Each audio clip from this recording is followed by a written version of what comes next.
All right, guys. It's been, what's it been, a week? It's been a So. week too long. Man, it's time for the first episode of the year.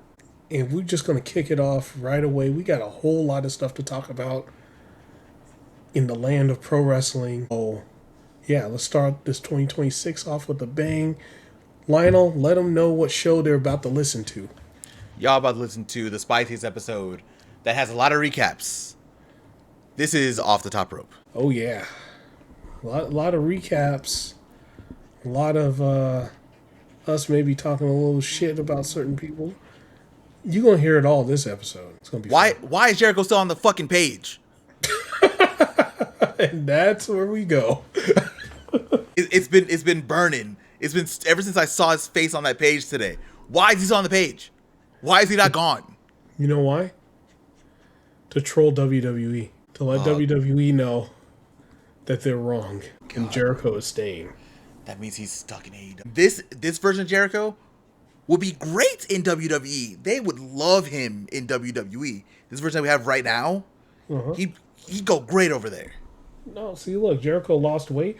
Look, they'd want the fat Jericho in WWE.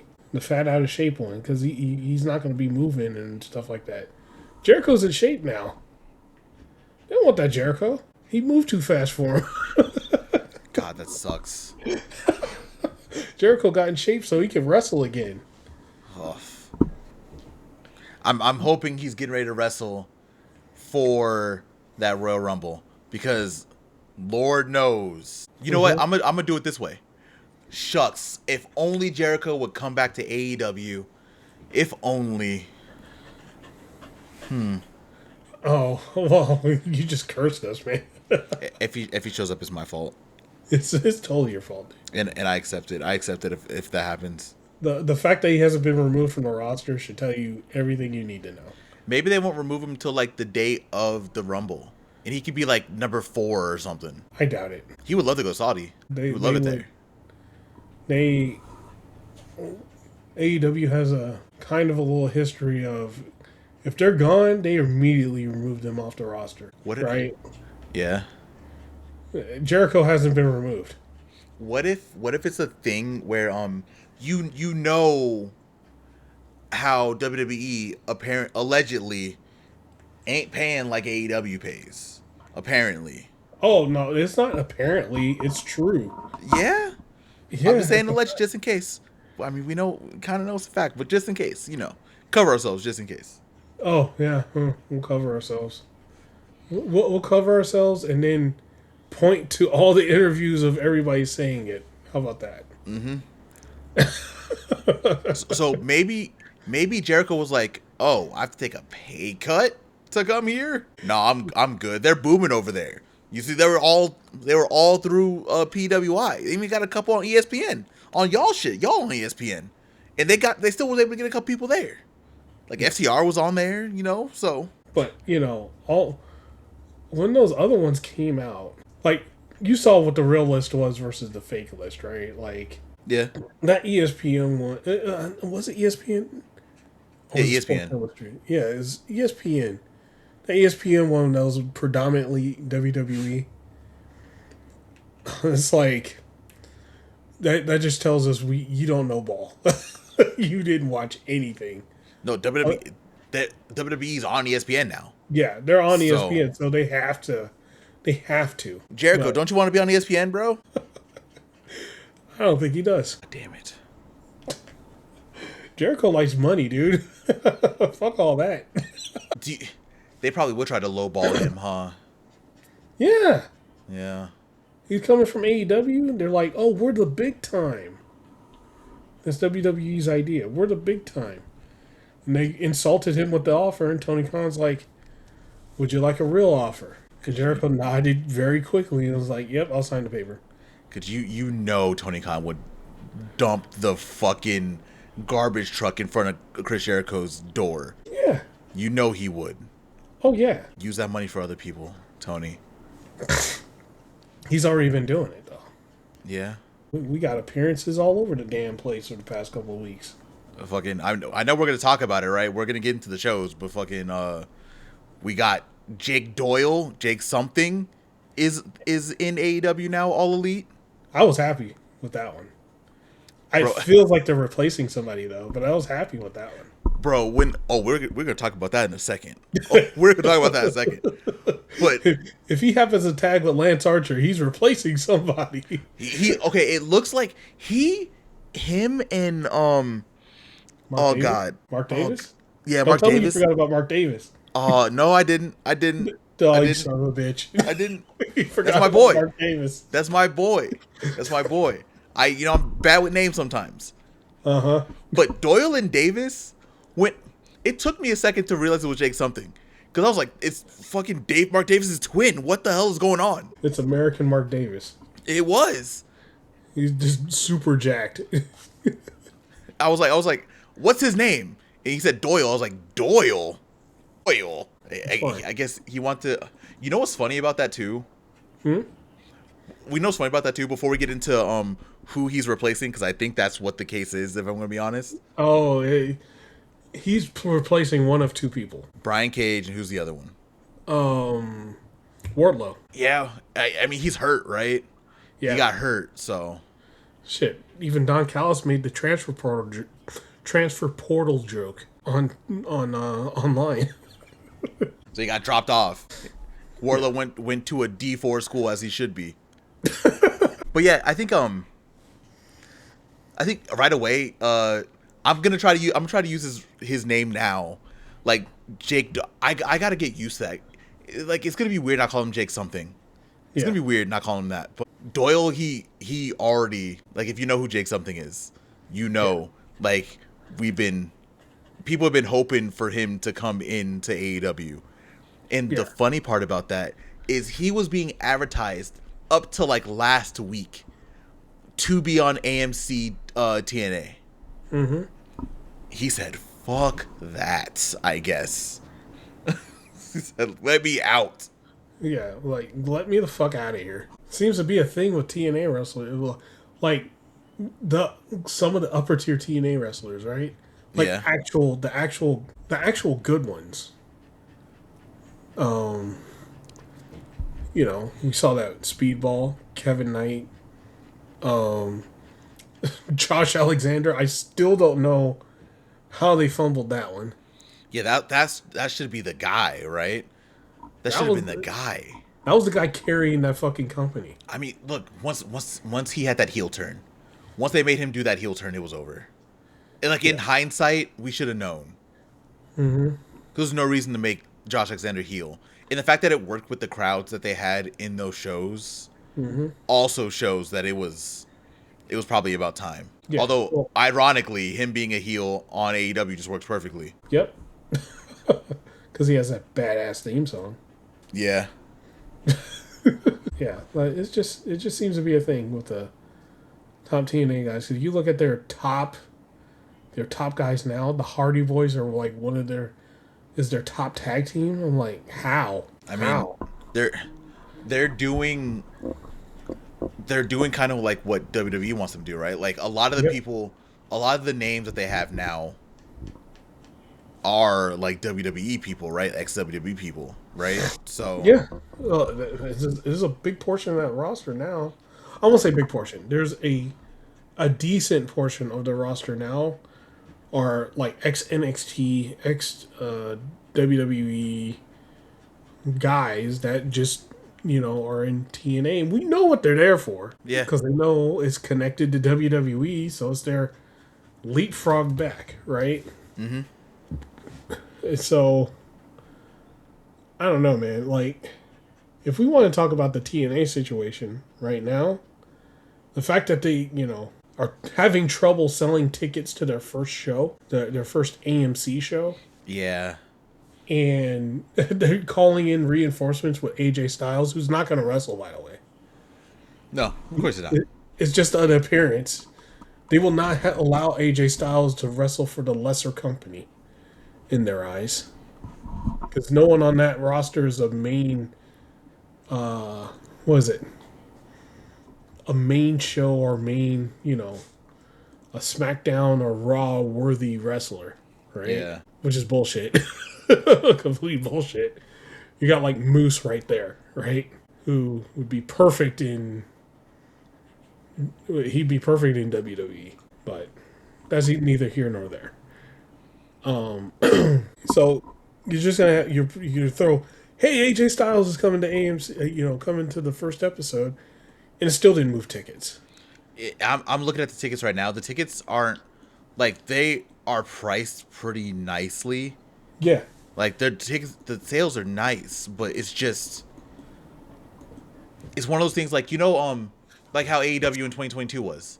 Like they were putting themselves in arenas too big for them in 2022. It looks like whatchamacallit's doing the same thing. TNA's doing the same thing the AEW did in 2022, 2023. Oh yeah, they're trying to make themselves look bigger. Well, in their case, they're trying to make themselves look a lot bigger, right? Yeah. Than they are, and they're also doing They're doing live TV now, and they're going to be traveling from place to place now. Also, they're going to be doing like live weekly. Yes, they're changing the live weekly. That's probably not good for TNA. It's probably going to be their downfall. Yeah, I don't think it's great. Even Genesis. Genesis is going to be filmed this week also. The tickets for Genesis are moving a little bit better, but they still have that other little half. And I feel like a lot of wrestling companies are really bad about that. Like that hard cam side, where the fans, like TV people, can't see. Yeah. I guess this might be a hot take, because every company does it. You saw what happened on SmackDown this week? Oh. Yeah. But I feel like companies should not run half arenas, right? Like I don't think any company should do that. Like we talked about it when AEW was doing it, right? Yep. They don't do it as much anymore. We're gonna talk about it when WWE does it, because they did it last week, and people were talking. That was also, by the way, a international show. Apparently. Really? Apparently. They could have filled the arena of an international show. Apparently they didn't. Yeah. So it's just we'll see how it looks. I'm gonna peep. I'm gonna hop in, and I'm gonna check out that episode of TNA, because I haven't watched TNA in a while. So I'm gonna watch. I'm gonna see what happens. I'm gonna watch it live. Y'all just don't piss me off. Just don't piss me off. Y'all, this is your chance to make to get a new audience again and try to figure things out. This is y'all chance. Don't piss me off. That's all I'm gonna say. You're asking for a lot, bro. Yeah. I think you. Oh wait. When was the last time you watched TNA? By the way. When's the last time I watched TNA? You were covering it. Oh God. When I watched, so it was like right before. It was right before Josh Alexander left, right? Yeah, right before Josh Alexander left. There were NXT people around. Yeah, but they weren't like fully ingrained in it yet. No, they weren't. They weren't taking championships yet. Yeah, TNA still had its identity then. Also, bro, if I'm gonna be complete, oh, that's right, Tessa Blanchard's on TNA, huh? Nope, not anymore. Not anymore. Tessa Blanchard's gone. All right. I'll watch then. As long as she's not there, it's fine. She wasn't on. Apparently she didn't really have it was just appearances. She didn't have a full-on contract with them. If she shows up and turn off the TV, I'll tell you that much. Also, I'm looking at their tickets right now, the TNA tickets for next shows. I don't think they're going weekly, because they don't have tickets up for what would that be? The week of the 19th? Yeah. They don't have tickets up for next week.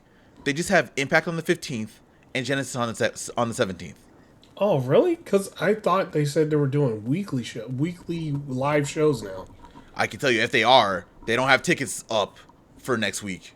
Well, unless they're doing like once a month or something. I don't know, man. They might be taping. Oof. But that's what they used to do, right? They used to tape one and just go. No, they used to do like four. They used to do tape like what, 2 or 3? One spot and do about 4 shows there. Yeah, that's what it was. That's what it was. They would probably do a month worth of taping in one spot. But they would break it up between days, right? Because when they came here, they would do like their pay-per-view on Friday, and they would have like taping on Saturday and taping on Sunday. Yes. That I'm looking at the website right now. It does not Well, okay, this is just Curtis Caldwell. Let's go to. I'm gonna go to events. Let me see if I can find more tickets there. Buy tickets. No, it's just taking me straight to the Curtis Caldwell. So they have 2 shows up, the 15th and 17th. That's it. I don't like the sound of that. Because usually they would have it booked up, right? It wouldn't be like, because they would have those, like, say like they would have like the 1 month worth of shows taped, right? Yeah. It didn't stop them. They would tape again the next week after that, and the next week after that. Well, yeah, you would have to, right? Because, okay, you would have to do that because, like, if you're selling tickets, you gotta have like shows up, right? Like AEW WWE, they have tickets up for at least like a few weeks episodes in advance. Yeah, like it takes about 2 to 3 weeks in advance. Yeah. Like they're doing, like AEW doing a Vegas show that's on the 4th. Tickets are on sale now, so you can grab those. WWE's doing shows, right? And their tickets are up right now if you go look at them. This is, I don't know if I'm just looking at it wrong. I don't think I'm looking at it wrong, but this is little. Also, they have the combo option too, and the combo option ain't really, looks like it ain't moving. So yeah, because that combo option before was, that shit was pretty good, man. Not gonna lie. When they had that combo option, what was it during Bound for Glory? 2021? yeah, Or 22? Yeah. And they 21. had like all 4 days. It was like, what, $300 for 2 impacts, a pay-per-view. Yeah, well, that was a pretty good deal. It's interesting. I guess we'll wait to see what happens. I guess, you know, maybe they're focused like heavily on their first show. Like I don't know. Like I'm just at this point I might just be trying to make excuses for TNA. I don't know. But you're hopeful. I'm hopeful. Like I feel like even if they were taping, right, we should have at least one more show up here somewhere. That's not Genesis the same week in the same place. I don't know. Maybe. Okay, here we go. Here, wait, no, that's not it either. You almost found it. I'm telling you, man. I thought, like the last I heard, I thought it was they were doing live, but if they don't even know where they're going next, that's I don't know. If you're a TNA fan and we're just not looking in the right place, please just let us know. Yeah, let us know in the comments. Yeah, I'm very curious to see like what is going on with that. I want to see where their next set of shows are and how they're going to be taping. If they are going to be doing live weekly, that next show should be up already. They should be selling those tickets in advance. But you know, it is what it is. Yeah, that's it's a weird spot, but yeah, that's we got to talk about the TNA TV deal, so congrats to them. Yeah, congrats to them. I hope it goes well. You know, I hope they eventually go back to finding their own identity again. Probably not, but because I'm just gonna say, last TNA show I watched, I turned it off. Yeah, we talked about that on the podcast. I remember that. I am not gonna sugarcoat it. And it was a pay-per-view that they happened to put up free, and like almost no one watched it. There's that too. Yeah. It was not good. Like, it takes a lot for me to turn off some pro wrestling. I love me some pro wrestling. But when your pro wrestling is bad, like almost NWA power bad, nah. When you were at a different level, at a way better level before, it didn't come off right. They were just like they were WWE light. And all you saw was, to reaffirm that it was WWE light, was a bunch of WWE guys. Yeah. And a bunch of WWE guys, and Frankie Kazarian and Santana. Right? I mean, that's about it. I will always say this. American wrestling is the best when it has 3 companies. The 90s were very great because we had the top 2 at the time, WCW and WWF, competing for viewers during the late 90s, but we still had WCW around and WWF around, and then under that we had ECW. Right. So we need all three of these maybe not make too far by saying need, but it's good to have companies up like this as long as they're not trying to fuck over wrestlers. And right now, it low-key kind of feels like two of the three are trying to fuck over wrestlers. And that's not great. Yeah. Which is why I need MLW to just take that spot. Yeah. I need MLW just to slide in, scoot TNA out the fucking way, and take that spot. That would be the best. Like, that would be the best case scenario. Because they're the more I watch that MLW show, the more I get the what is it? The Scott D'Amore TNA vibe. I mean, it's got D'Amore, so yeah. So, and yes, there is a difference, people, between when Scott D'Amore was in charge of TNA and now. There is a big difference. I mean, if people are like watching, they will be able to see that. Like unironically, you'd be able to see the difference. Yeah. But yeah, MLW feels a lot closer to that because they're not like one, they're not fully one, or they're not fully like soap opera WWE, but they're also not full sports style wrestling like AEW New Japan, right? Yeah. They're like the happy medium in between the two. They got good wrestling. They tell some hilarious stories sometimes, or just good enough stories to get you to the next spot. And the wrestling it's pretty good. Mm-hmm. And that's where TNA used to be. Now TNA is like full WWE. and they're terrible at it. Yeah, it's not great. It's not great. But that's WWE trying to force that like partnership shit, right? Like what AEW has, right? Yeah. So, that's how they have to do it. They don't know any other way. They don't know how to collaborate. They've never known how to collaborate, so. Oh, yeah. No, never. They've just overtaken and eaten companies. Yeah. And they could do that because they were the biggest thing like running at the time, right? It was easy to do it. Yeah, real easy. Yeah, they can't it's not really a thing anymore. They gotta buy AAA. They gotta have new ownership in TNA to make all this work. Yeah. They probably tried to buy Pro Wrestling Noah, and Pro Wrestling Noah told them to go fuck themselves. Yeah, no, with the way that that website works that they have right now, what is that? A Wrestle Universe? Yeah. Yeah, fuck no. They're gonna be like, no, bro, we have 17 things on here. We get a shit ton of people to get our app because we have 25 different wrestling companies on here. Yeah. We're not gonna let you buy one and then take it off. Yeah. Yeah, good luck. Yeah, what's on here? By the way, I do have Wrestle Universe. Fucking DDT, Monday Magic, Sendai Girls, Basara, Noah, Gang Pro, Michinoku, Uptown, TJPW, Marigold, Marvelous, Real 01. Ooh, 01. Yeah, bro, they're not gonna give that up. Like, no. like you can have EO come over here and wrestle Marigold every once in a while. You can get like a Shinsuke to come over, but y'all are not going to purchase us.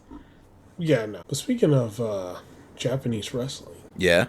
let's talk about some New Japan. I know you've been keeping an eye on the shows, so let's talk about it. Yes, we are in a new era in New Japan. Okay. But to talk about the new era, we got to go quickly through the Wrestle Kingdom and New Year's Dash cards. Mm-hmm. We're gonna go through these pretty quickly. All right, so I'm not gonna gush like I want to gush. So just realize that's not gonna happen. We're gonna go through the pre-show really quick. We had 2 pre-show matches. The first one was our Young Lion tag match between Katsuhiro Morishima and Masatori Yasuda versus Shomakato and Tatsuya Matsumoto. The Young Lions are ready to go to Excursion at this point now. We're close. Morishima and Matsumoto and Shomakato, low-key, are all ready to go on either Excursion or just keep them over and let them move on. Like, it's time. They're looking good right now. Another one that's looking really good is we had El Phantasmo versus Chris Brooks for the New Japan World TV title. A title that felt forgotten for a little while. The very good match. This was very we had a couple DDT things in here. Chris Brooks was healing it up in that sold out Tokyo Dome. Very, very fun match to watch. ELP did win that. I thought it was going to go to a time limit draw. I'm happy it didn't. ELP did win to retain the New Japan World Television title. Pretty good match. Proffitt, what do you think about you have any thoughts on the first two Honor pre-shows? No, but doesn't that lead LP to go against... correct me if I'm wrong. You'll probably talk about it later. Isn't it against Andrade? He's going to be going up... ELP is going to be going up against Takeshita in the States for the TV title. Nice. Yeah, it's gonna be a good match. Next up, we go into the main card. We have new Never Openweight champions, new Never Openweight 6-man title champions, as Zack Sabre Jr., Ryohei Oiwa, and Harley Jackson were able to defeat every other team in the New Japan 6-man Rambo. Do I have to go through every team? I'm not going to go through every team. I'm not going to do that. There are a lot of teams were in here. This was a good way to get a lot of people on this card, because we were supposed to be cut for time for TV, but we weren't because we had an extra hour for the eights at the end. But we won't talk about that right now. Yeah, Harley Jackson got his first New Japan title in his career, long career, very worth it. We have new 6-man title holders.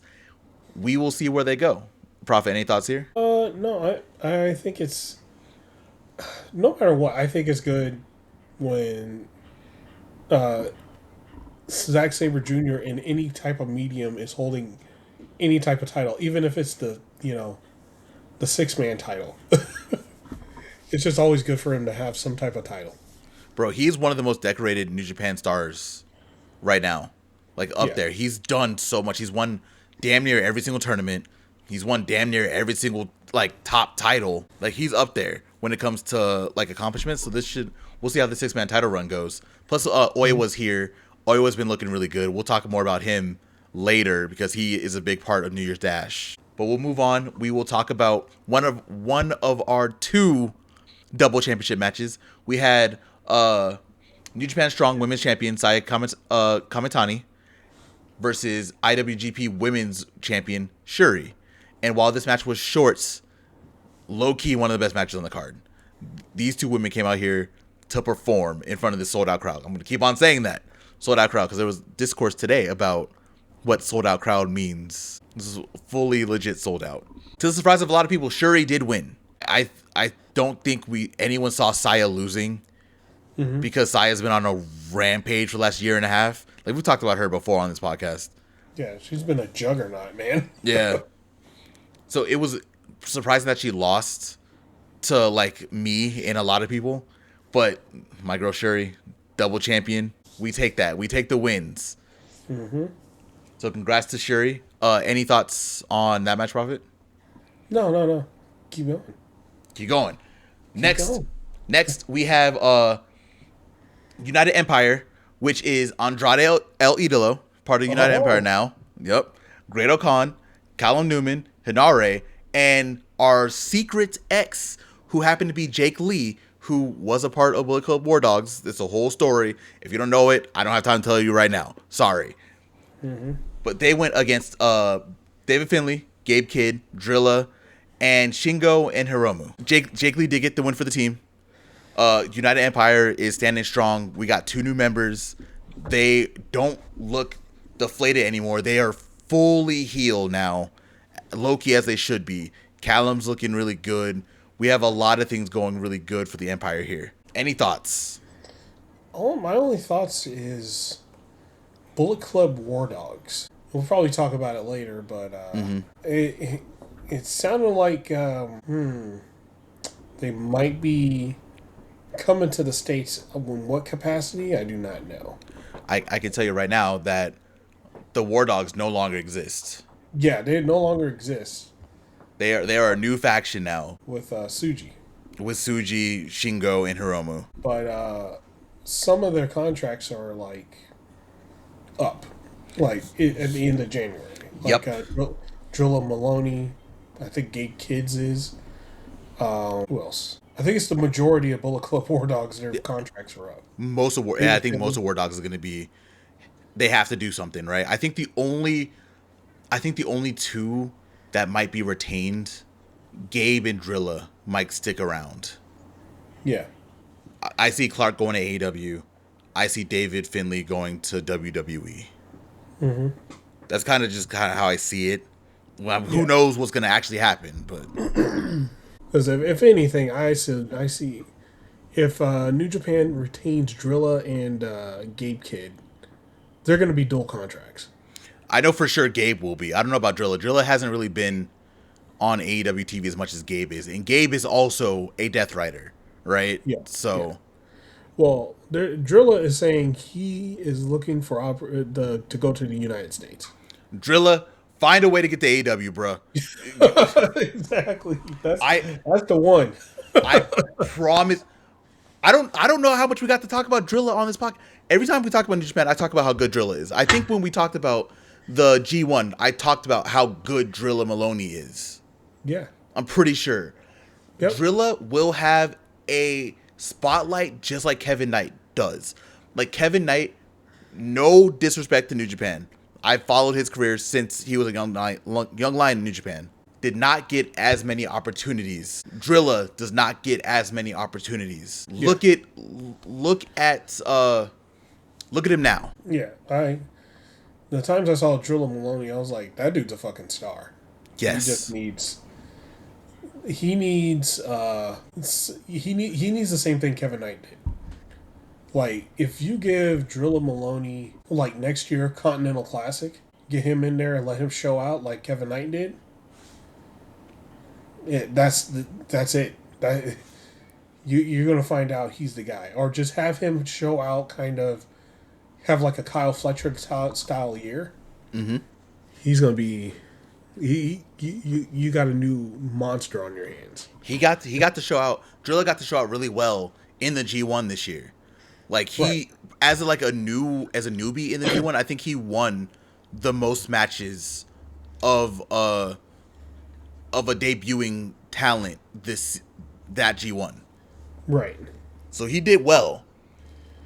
Yeah. I fully agree with you though. If just let him come in, let him throw some matches out, he can be a single star for you. Like easily. Oh, yeah. Easily. And if he needs to have just a little time and I don't even think he needs a little time to like adjust and like go to like Ring of Honor or something like that for like maybe like a month. Like do the Kyle Fletcher route, you know? Yeah. I don't think he needs to do that. I think they just need to put him on TV and just let him go. You want to shock the world, have him come in and beat Bandito and have like a little back and forth feud with Bandito. Yeah. You want to shock the world. Drilla can do that. Shit. Have him go on Collision and go against Mark Briscoe. Yeah. For a TNT title. Mm-hmm. Or a match with Kyle Fletcher. Speak of the devil, have a match with Kyle Fletcher. Yeah. Something. He would be great in that situation. Yeah. But we'll see where the War Dogs go, because there is a potential that like by the end of Road to New Beginning, a lot of them are going to be like branching off to other places. Yeah. Going next up, we have El Desperado beating Kosei Fujita, Taichi Ichimori, and Sho for the number one contendership for the IWGP Junior Heavyweight Championship. Low key, shortest match on the card. Low key, kind of surprised it was Despy. Kind of wanted Fujita to take this because I think it's Fujita's time to win the IWGP Junior Heavyweight Championship. But I mean, we saw Kosei Fujita win the IWGP Junior Tag Championships again with Robbie Eagles on New Year's Dash, which we'll talk about a little bit. So maybe they'll keep him in the tag division for a little bit. But I think it's time to put that rocket ship on Fujita. I think it's time, personally. Any thoughts on the junior match? It's interesting. I'm with you. It's interesting that they chose Despy for it. I think it was just a safe choice. Yeah, to be honest. It's the safest choice. Yeah. But we'll see. We'll see what happens, and see where this is going. But yeah, it seems like they just took the safe route for that particular one. They took the safe route there, but let me tell you, they did not take the safe route for the next match. Oh, Lord have mercy. We have, for the Never Openweight Championship, debuting Aaron Wolf, beating Evil. His first match in front of damn near 50,000 people, sold out Tokyo Dome, looked like a damn monster, and beat Evil in his first New Japan match. No, not first New Japan match. First wrestling match, professional wrestling match ever, and claimed the Never Openweight Championship. Young Lion gear, shaved head, and everything. If you don't know who Aaron Wolf is, for the people in the audience, gold medal in jiu-jitsu. Legit, apparently people in Japan love him. You could hear it in the crowd. Mm-hmm. And he took to wrestling. Like, he has one of those 90s brawler style bodies also. Like, yeah, it's not. It's those ones where, like, they're strong as fuck, but they're not all ripped up and jacked. They're just big. Yeah. Just some big ass dude that can fight. Like, that you look at him, you're like, yeah, that guy would fuck me up. And Lord have mercy, did he? He threw Evil around like a goddamn ragdoll. Evil was trying his hardest to be evil and do all the dirty House of Torture shit. None of it worked. Aaron Wolf beat that ass.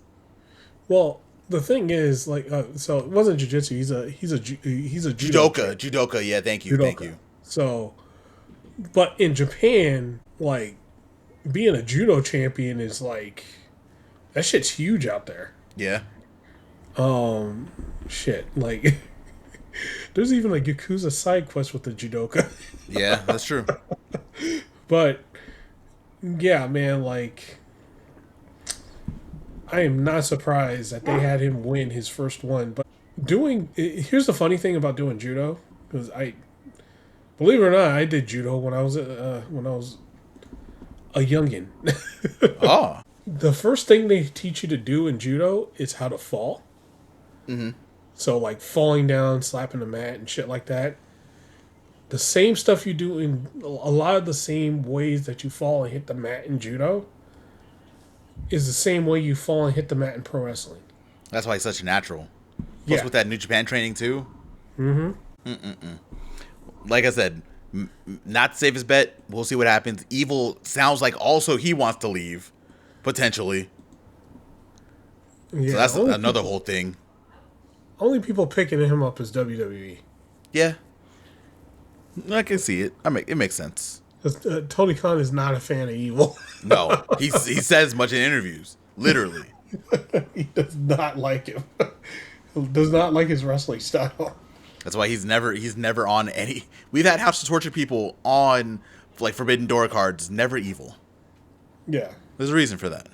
Next up, we had our second double championship match and our semi-main event of Wrestle Kingdom. IWGP World Heavyweight Champion Konosuke Takeshita versus IWGP Global Champion Yota Tsuji. Yeah. Tsuji was talking big shit about Takeshita not being at tours, about bringing back the V4. And once he brought back the V4, I was like, fuck, he's going to lose. Boy, am I happy I was wrong. And what was a fantastic match, by the way. People are going to miss the story. People are like, oh, Takeshita tapped out to the Boston Crab? Yeah, Boston Crab's the first move that young lions are taught in the New Japan Dojo. There's a story there. Mm-hmm.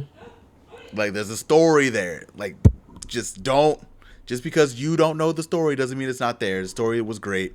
Tsuji wins in a fantastic match with Takeshita, and he is now double champ. I mean, we'll just talk about Tsuji right now. We'll just get out of the way.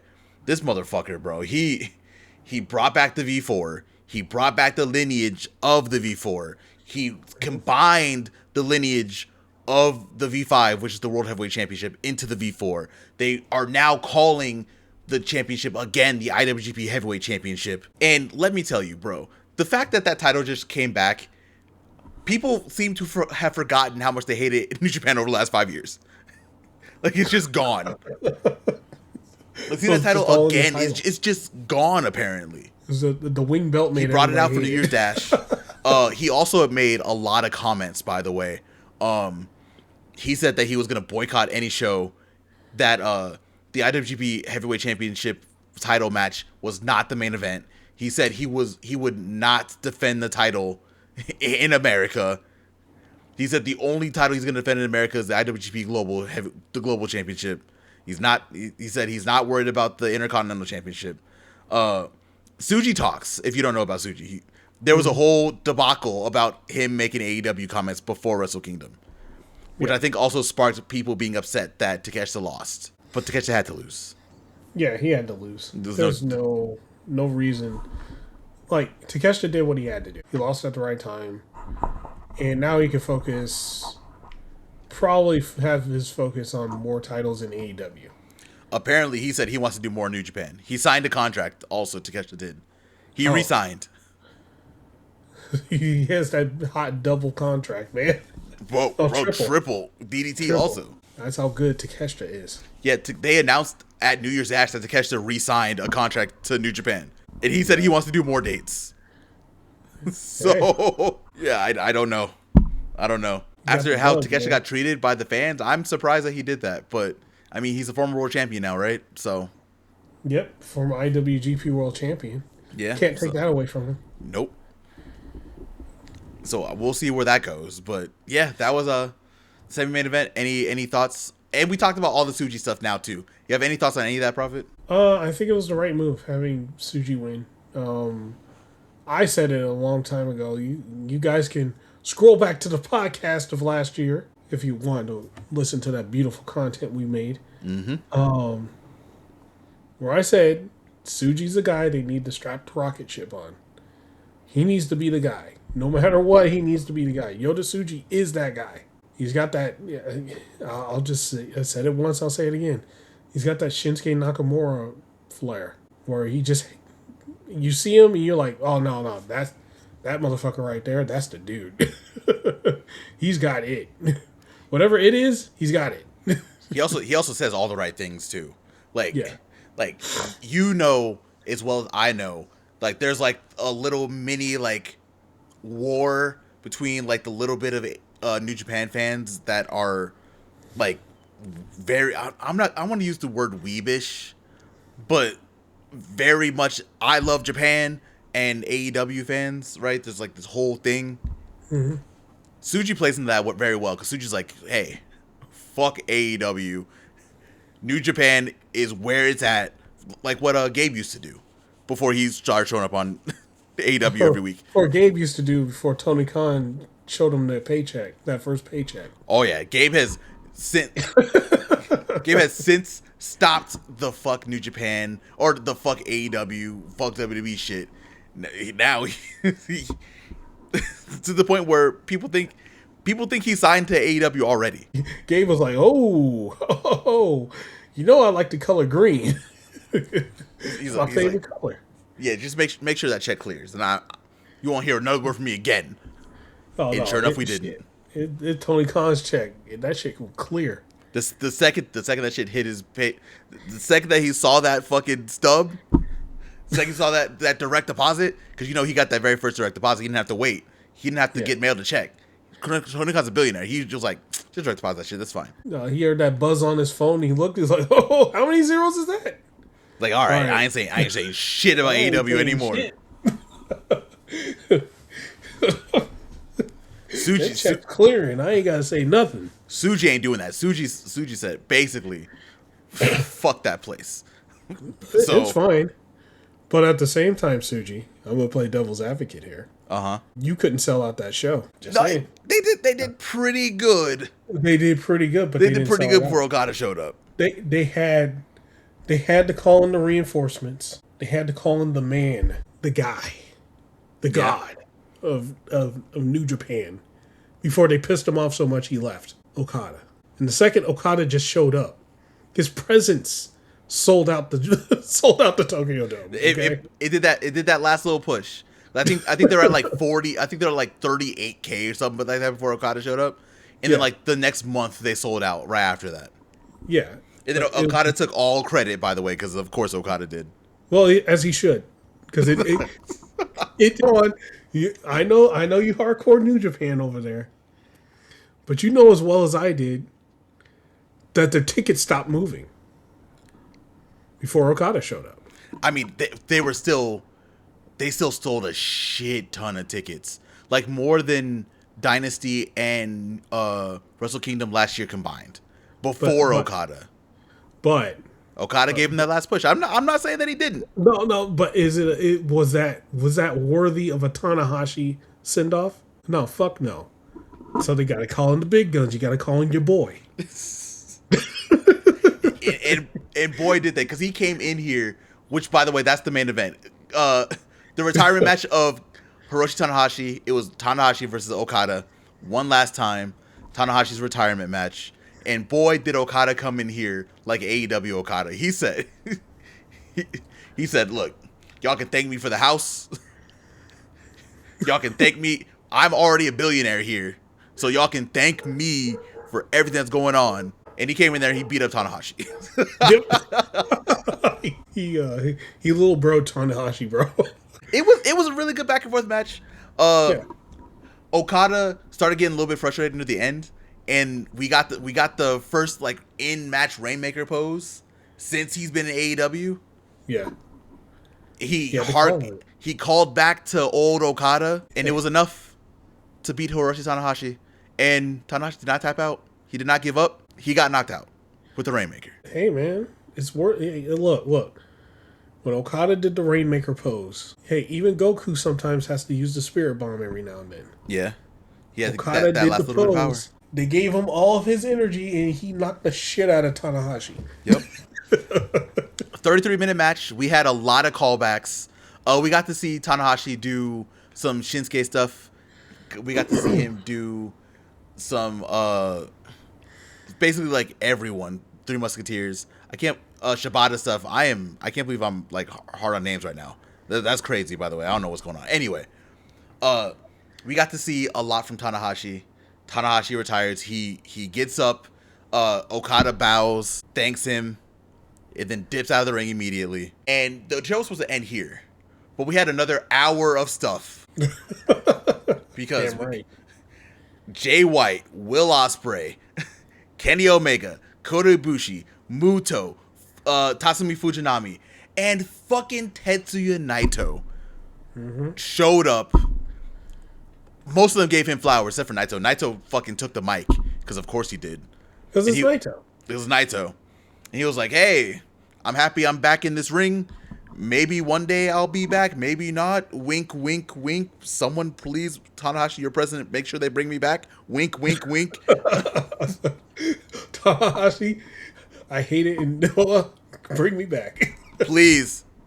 I will get my knees fixed. Just bring me back, please. Wink, wink, wink. Hint, hint, wink, wink. It was a fantastic. Oh, you know who they didn't add on this list? Oh, who? Katsuyori Shibata. Oh. Shibata's on this list. I see y'all, New Japan. Y'all petty, bro. What the hell? But yeah, Shibata was there too. It was an incredible scene. Fucking made a bunch of grown adults cry at 3, 4, 5, 6, 7 o'clock in the morning, wherever time it was for you. Damn right it did. Yeah. Tanahashi, he gave us a wave. He made the whole crowd do a wave in the Tokyo Dome. He got on a gondola and rode all the way around the Tokyo Dome. Just a proper send-off for the ace. Just a proper send-off. Yeah, that's how you send off a guy that has carried your company for 20 plus years. Mm-hmm. That's how you do it. Mm-hmm. Not gonna name names, but that's how you do it. You know who was missing there? He should have been there. That could be a topic for an hour. But the fact that Nakamura also said that he tried his damnedest to be there. Yep, and they scheduled him for a 1-minute thing in backstage on purpose to fly somewhere completely on the opposite end, so he couldn't make it to Japan. Bullshit, by the way. There's honestly no reason for them to do that, but of course they did.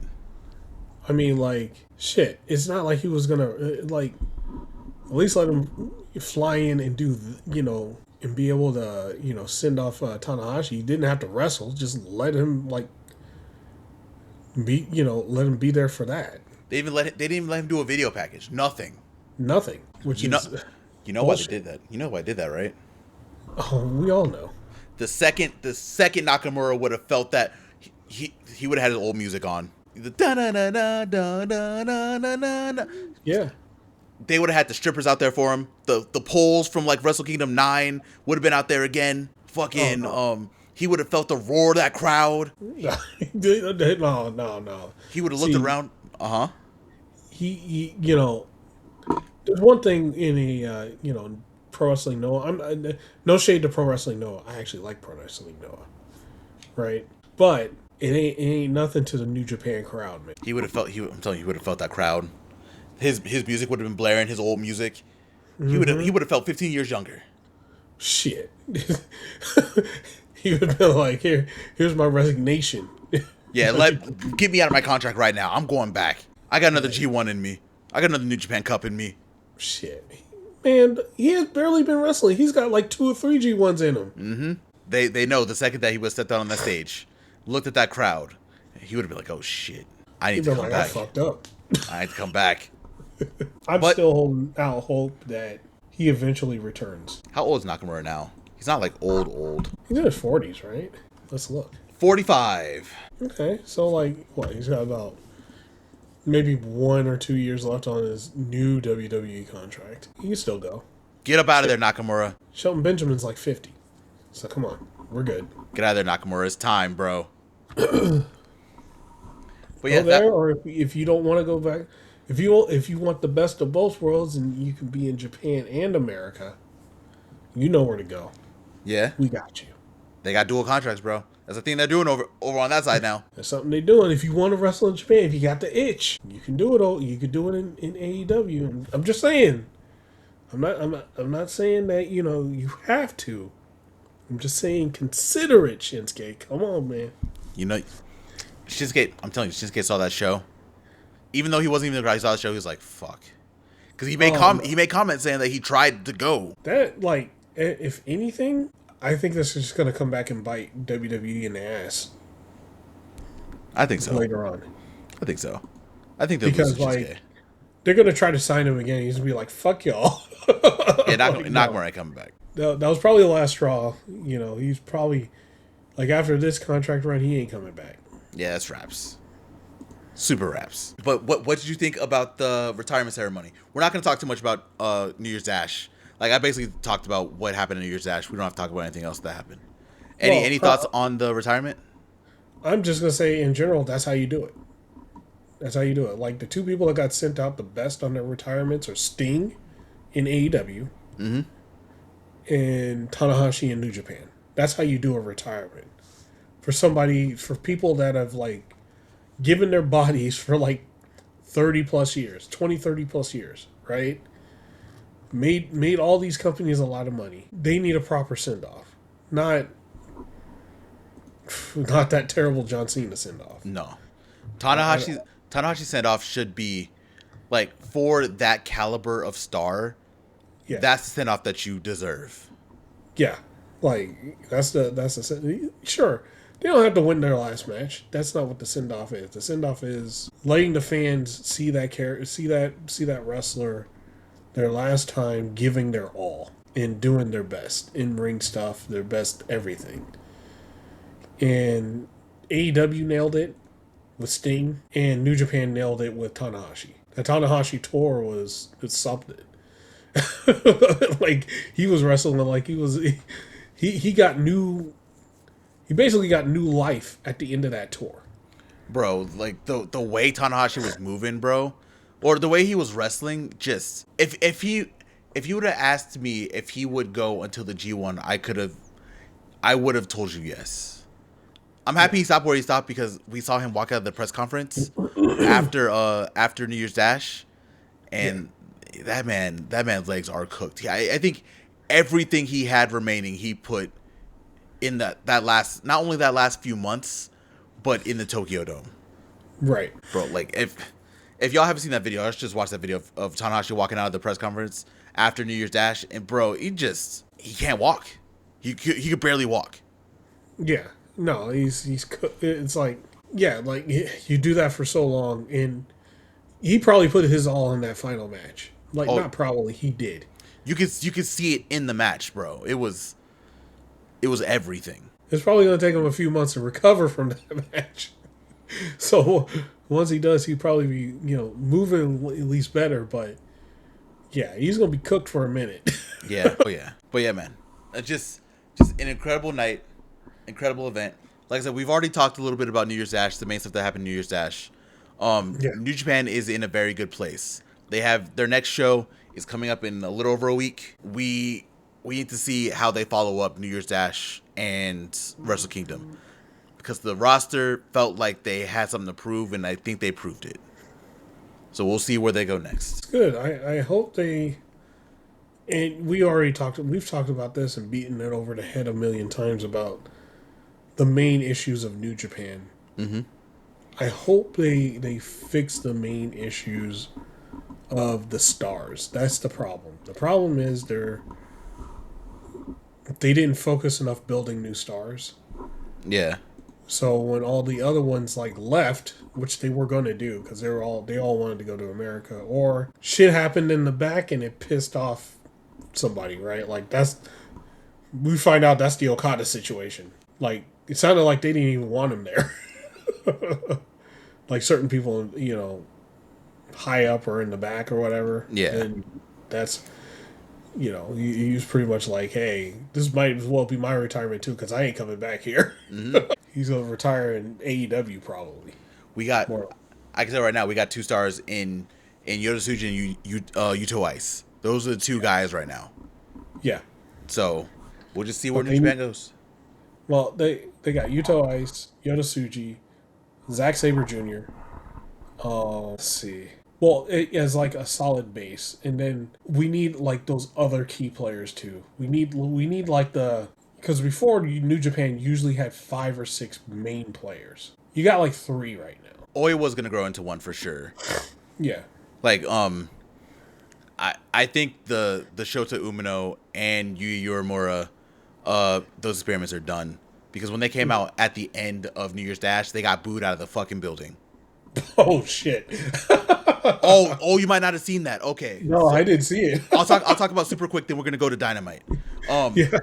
So after Oscar and Yuto Ice defended the IWGP World Heavyweight Tag Team Championships against Oiwa and Zack Sabre Jr., they had a couple competitors come out, right? Like Zack and Oiwa left. Yuya and Shota came out because they've been a tag team recently. They've been tagging, right? Those 2 basically got booed out of the building, basically, because they wanted to have a match against Naka Brothers. Mm-hmm. They want it real bad. Yuto was like, "Fuck no, bro. I don't give a fuck about you guys." No, they got booed out of the building. Yuto made a mention of them getting booed. The next team that came out right after was Taichi and Tomohiro Ishii. They did not get booed out of the building. Huh. So also Taichi made a mention of that too when he was on the mic. Funny enough. So right now we have Taiji and Ishii versus Uemura and Shota Umino, and the winner of that match will face Oscar and Yuto Ice for the tag titles. So it's going to be interesting to see what happens on the 20th when they have their next show, to see if Shota and Yuya get booed out of the building again. But yeah, we'll see. Like, it did not look great for them. Ugh. And that was, I can tell you right now, that was not like a foreigner heavy crowd like New Year's Dash usually is. It didn't feel like it was like foreigner heavy. That felt like natives booing the shit out of them. Oh, that's even worse. I mean, that's where Shota's been, right? And then Yuya, I've talked about my things with Yuya, and it feels like I'm getting kind of justified, because American fans are like, "Oh, he's so good," and I'm like, I don't see it. Neither does Japan, apparently. So, finger on the pulse over here is what I'm trying to say. Well, he got the. I'm just gonna say, him being with Joe Hendry did no favors for him. No, it didn't, because he came back boring. He came back wrestling like Joe Hendry. Yeah, boring.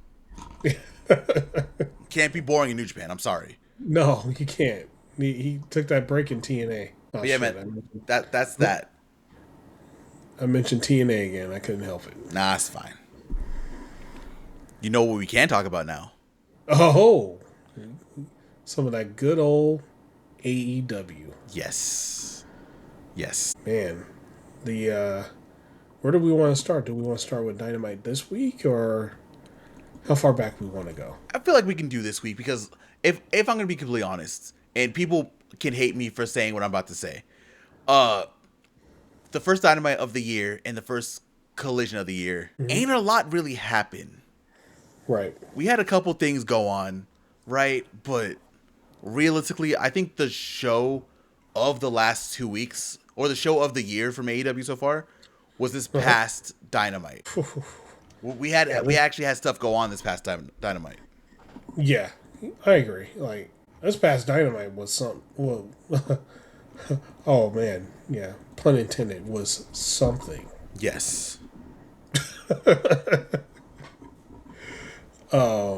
Yeah, man. Like, we start off, and so we start off finding out that Mike Bailey and Kevin Knight pretty much got jumped, so they're not going to be able to help Jack Perry tonight. That night, fight the Demand, and we find out who jumped them. Some guy named Jake Doyle and Mark Davis. What's his name? Jake Doyle. And the other guy that you always forget. No, I know Mark Davis. I'll give you shit about that now. Mark Davis. That's my boy. Look, I have bad time with names sometimes. That's my boy. He's not forgotten. He's not forgotten here. Only one who's forgotten is Pac. Oh, god damn it. What about Pac? Hashtag. But yeah, we find out they're the ones that jumped him. And Jack Perry has to get some new partners later tonight. So, the first match was the Continental Championship Eliminator between Moxley and Shelton Benjamin. What a way to start Dynamite, man. And not going crazy through the match and stuff like that. They went back and forth. Shelton Benjamin literally tossed Jon Moxley out of the building quite a few times. Mm-hmm. Moxley, he didn't really come back. He was getting his ass kicked the whole time by Shelton Benjamin. Shelton Benjamin put him in a triangle towards the end of the match, and Moxley propped him up and pinned him. And that's how Moxley got out, because if Moxley didn't get out, there was probably like a minute left in the match, and Shelton Benjamin would have gotten the title shot by default, because with the Continental Championship now, if it goes the full 20 minutes during an eliminator match, the opponent gets the title shot. Mm-hmm. Because they pushed him to that. I think that's a really, really cool, really good thing for, that differentiates the Continental Championship from everything else. I think that's really cool. Yeah. But yeah, Moxley came out with the win barely, because he was almost out, and Shelton Benjamin almost won that Continental Class, the Continental Classic, the Championship Eliminator. What did you think about the match, man? I thought the match was really good. I fully expected Shelton to win, and I thought this was gonna go on. Yeah. Like, I'm low-key surprised that at least win or get a time limit draw. We were so close, it didn't happen. But yeah, it was a good match. This is we're gonna have eventually we're gonna have a lot of conversation about Moxley and where he is and what he's doing with the Death Riders and all that kind of stuff. We're gonna have a conversation about that soon. Yeah. All I'm gonna say is it is crazy how organically he went from heel to face. It is kind of wild to me, actually. From, most of last year, healing it up all the way. Mm-hmm. But it was like a natural heel thing that he had coming from the year before, and almost killing Bryan Danielson, so that'll help too. Yeah. Also hiding that title away for a year. Yeah. Right? He goes from that, the biggest villain in fucking AEW, gets to the Continental Classic, towards the end of it, like the last 2 or 3 matches, to now, organically came back to being a babyface again. you know what the crazy thing is to me about this whole thing?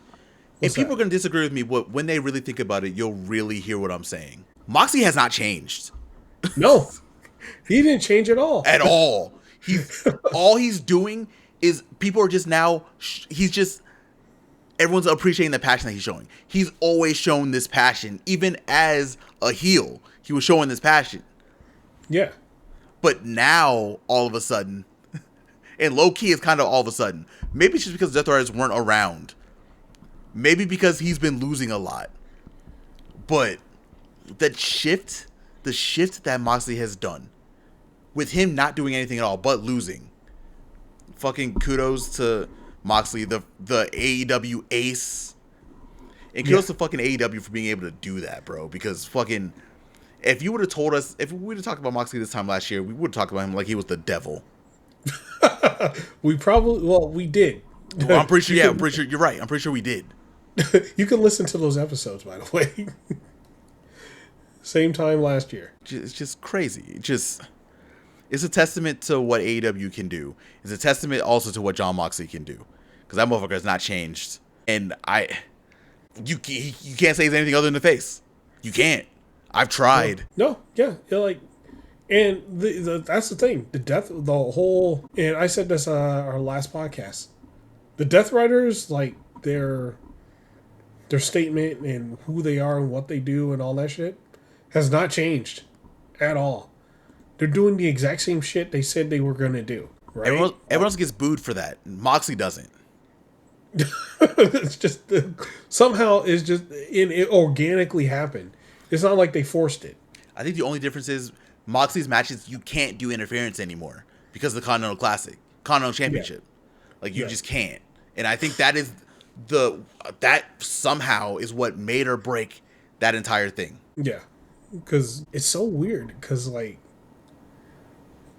if you literally take his, the Death Rider, his whole title reign is Death Riders, it's kind of like the same-ish as Roman Reigns' title run. Except he didn't hide the belt, but they would never hide the belt in WWE. But every one of his title matches, the Bloodline jumped in, right? Like, yeah. Not even just the title match. It could be a regular match against, like, I don't know, like Gilbert. And the Death Riders would, not Death Riders, but in the Bloodline would jump in. They would beat the shit out of Gilbert. Also, the champion barely was around as points. At points, he just wasn't showing up. Yeah. Moxley was there the whole time. Yeah, say what you want about Moxley. Like, we heard the stat. Moxley and Tony Khan were the only two that were at every single show last year. Yeah. So that means even when he wasn't on TV, he was at the show. Yeah. Doing stuff backstage and things like that. So he successfully went from that and then organically went back to being a babyface again during the Continental Classic to now. And it was organic. And there's nothing you can take away from that. Like, and the thing I like about AEW is when organic shit like that happens, they do what you're supposed to do, roll with it, not go against it. That's one of the things that AEW does like better than most companies is when something organic happens, they just let it happen. Mm-hmm. They don't try to stop it. They don't try anything. Like the Acclaimed in the beginning, that when they started going up, that was organic. Swerve in Our Glory, another organic thing that just happened. And there's plenty of other times that happened. Mm-hmm. But like this right now, completely organic. They'll go from this and then say like Moxley loses the title and stuff like that next Continental Classic or something, and then they'll go back to booing him, and then he'll go back to being even more of an asshole. But it'll organically happen, or they'll just put Jericho in the ring and everybody will cheer him again. So there's nope. There's that too. Don't put that in existence. He's gonna be in Saudi Arabia. Man, I think I just put him in existence, man. I'm sorry. I apologize already to all my anti-Jericho people out there, but I don't want him. He's gonna be back in AEW real soon. I don't want him to show up next week. I don't want it. No, I refuse. Yeah, we don't know if it's next week. We don't know if it's at a pay-per-view. No, he's not coming back. We don't know if he's coming back during Kenny Omega's segment. Who knows? Jericho is going to do what is best for Jericho and go to WWE. No. He's going to do what's best for Jericho and team up with MJF. Oh, God, not again. I don't. We'll talk about MJF in a second because there is a conversation about him too. But Lord Heavens, do I not want to see Jericho and MJF together again? That's no. Please no. Please no. But yeah, man. We'll see. We'll see. And, you know, a little bit after, you know, our first match, we had Darby Allin come out. You know, he's looking for Pac. So I think that's an ongoing thing. They did a little, they showed a little recap of Wrestle Kingdom. Well, the match between Tanahashi and Okada. We got the Kenny Omega returns next week at Maximum Carnage, which is looking to be a great card. Yes. And next up, we had the trios match between The Demand and Jack Perry. And who would his partners be? Well, after Jack Perry came out, it was the Young Bucks. Old school Bucks. Yeah, old school Bucks, and the crowd, like, fucking blew the roof off. That crowd was hot. Yeah, they were. That whole night. They were. I wish that was the crowd they had at some of the pay-per-views, man. God, if only. If only. Yeah, but this was a shit, man. What can I say about this match? This was a damn good match. The Bucks showed out. JR said something I've been saying since I've seen the Gates of Agony. Because he saw them working. He was like, holy shit. He's like, if I was in the back, I would get them a long-term contract right now. He was talking about the Gates of Agony. Just saying, I ain't JR's level of talent relations. I know what I'm looking at here. The Gates of Agony is the shit. So it ends up Jack Perry pins Ricochet again after Ricochet takes every finishing move in the book. Uh-huh. He got his ass kicked right at the end. So Jack Perry for the second time has pinned him. So this is probably going to lead to another national championship match between him and Jack Perry. Ricochet and Jack Perry. But overall, yeah, fantastic match. The Bucks went crazy as usual. And it's just, you know, low key, I wouldn't mind them as trios champions. I was gonna say that about another team that we'll talk about pretty soon. Oh yeah, no, there's a lot of teams that we could say I wouldn't mind as trios champions. Oh yeah, but shit, the Demand too. I would love to see them as trio champions. That's who I was talking about. That's why, yeah, I would love to see them as the trios champions. But after the match, some people jumped in, Jake Doyle and Mark Davis, and they beat the crap out of the Bucks. Jack Perry was nowhere to be found. He got handled. He got handled very quickly. Jet Speed came out and tried to, because the rest of the non-Callis family was coming out, Jet Speed tried to even the numbers, and then the lights turned back on. We saw the Black Mask, and he quickly took out Kevin Knight and Mike Bailey in Speedball. Took off the mask and welcomed back Andrade, El Idolo.